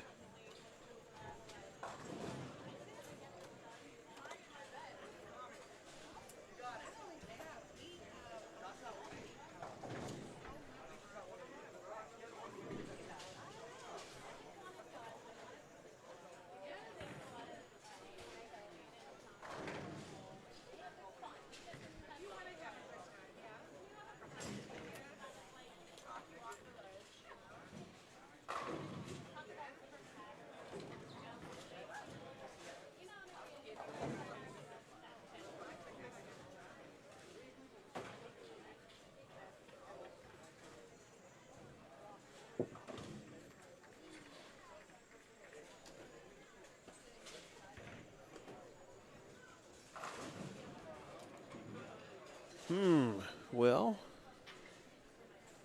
I'm going to refresh a couple more times just in case. If you're just joining us, folks, Game 6 has come to an end. Scores are being, of course, inputted right now. But before we go off the air, there will be a brief break. And with that break, we'll have a couple of raffles in-house, and then we'll be back on the air about 1:40-ish. I agree with that. Give or take. 1:40-ish Central Time. You plan on keeping this going or restart? I think I might restart. Yeah. And go on a little bit earlier with a note on the approximate time we will begin. Cool. Before we do that, though, it looks like Nehemiah Kiefer and Tristan Wilms will bowl one another for the U12 boys title. And U12 girls, Caitlin Stahl is going to face Emily Schmidt for the U12 girls title. Still a ton to be determined, but how about Sebi Vetter? He might come out of this as the #1 seed today in U15 boys. He shot 139 in Game 3. And then we saw the 276, and he rode that momentum much like Josh Weems did. So it looks like Sebi might be involved or is going to be involved for sure.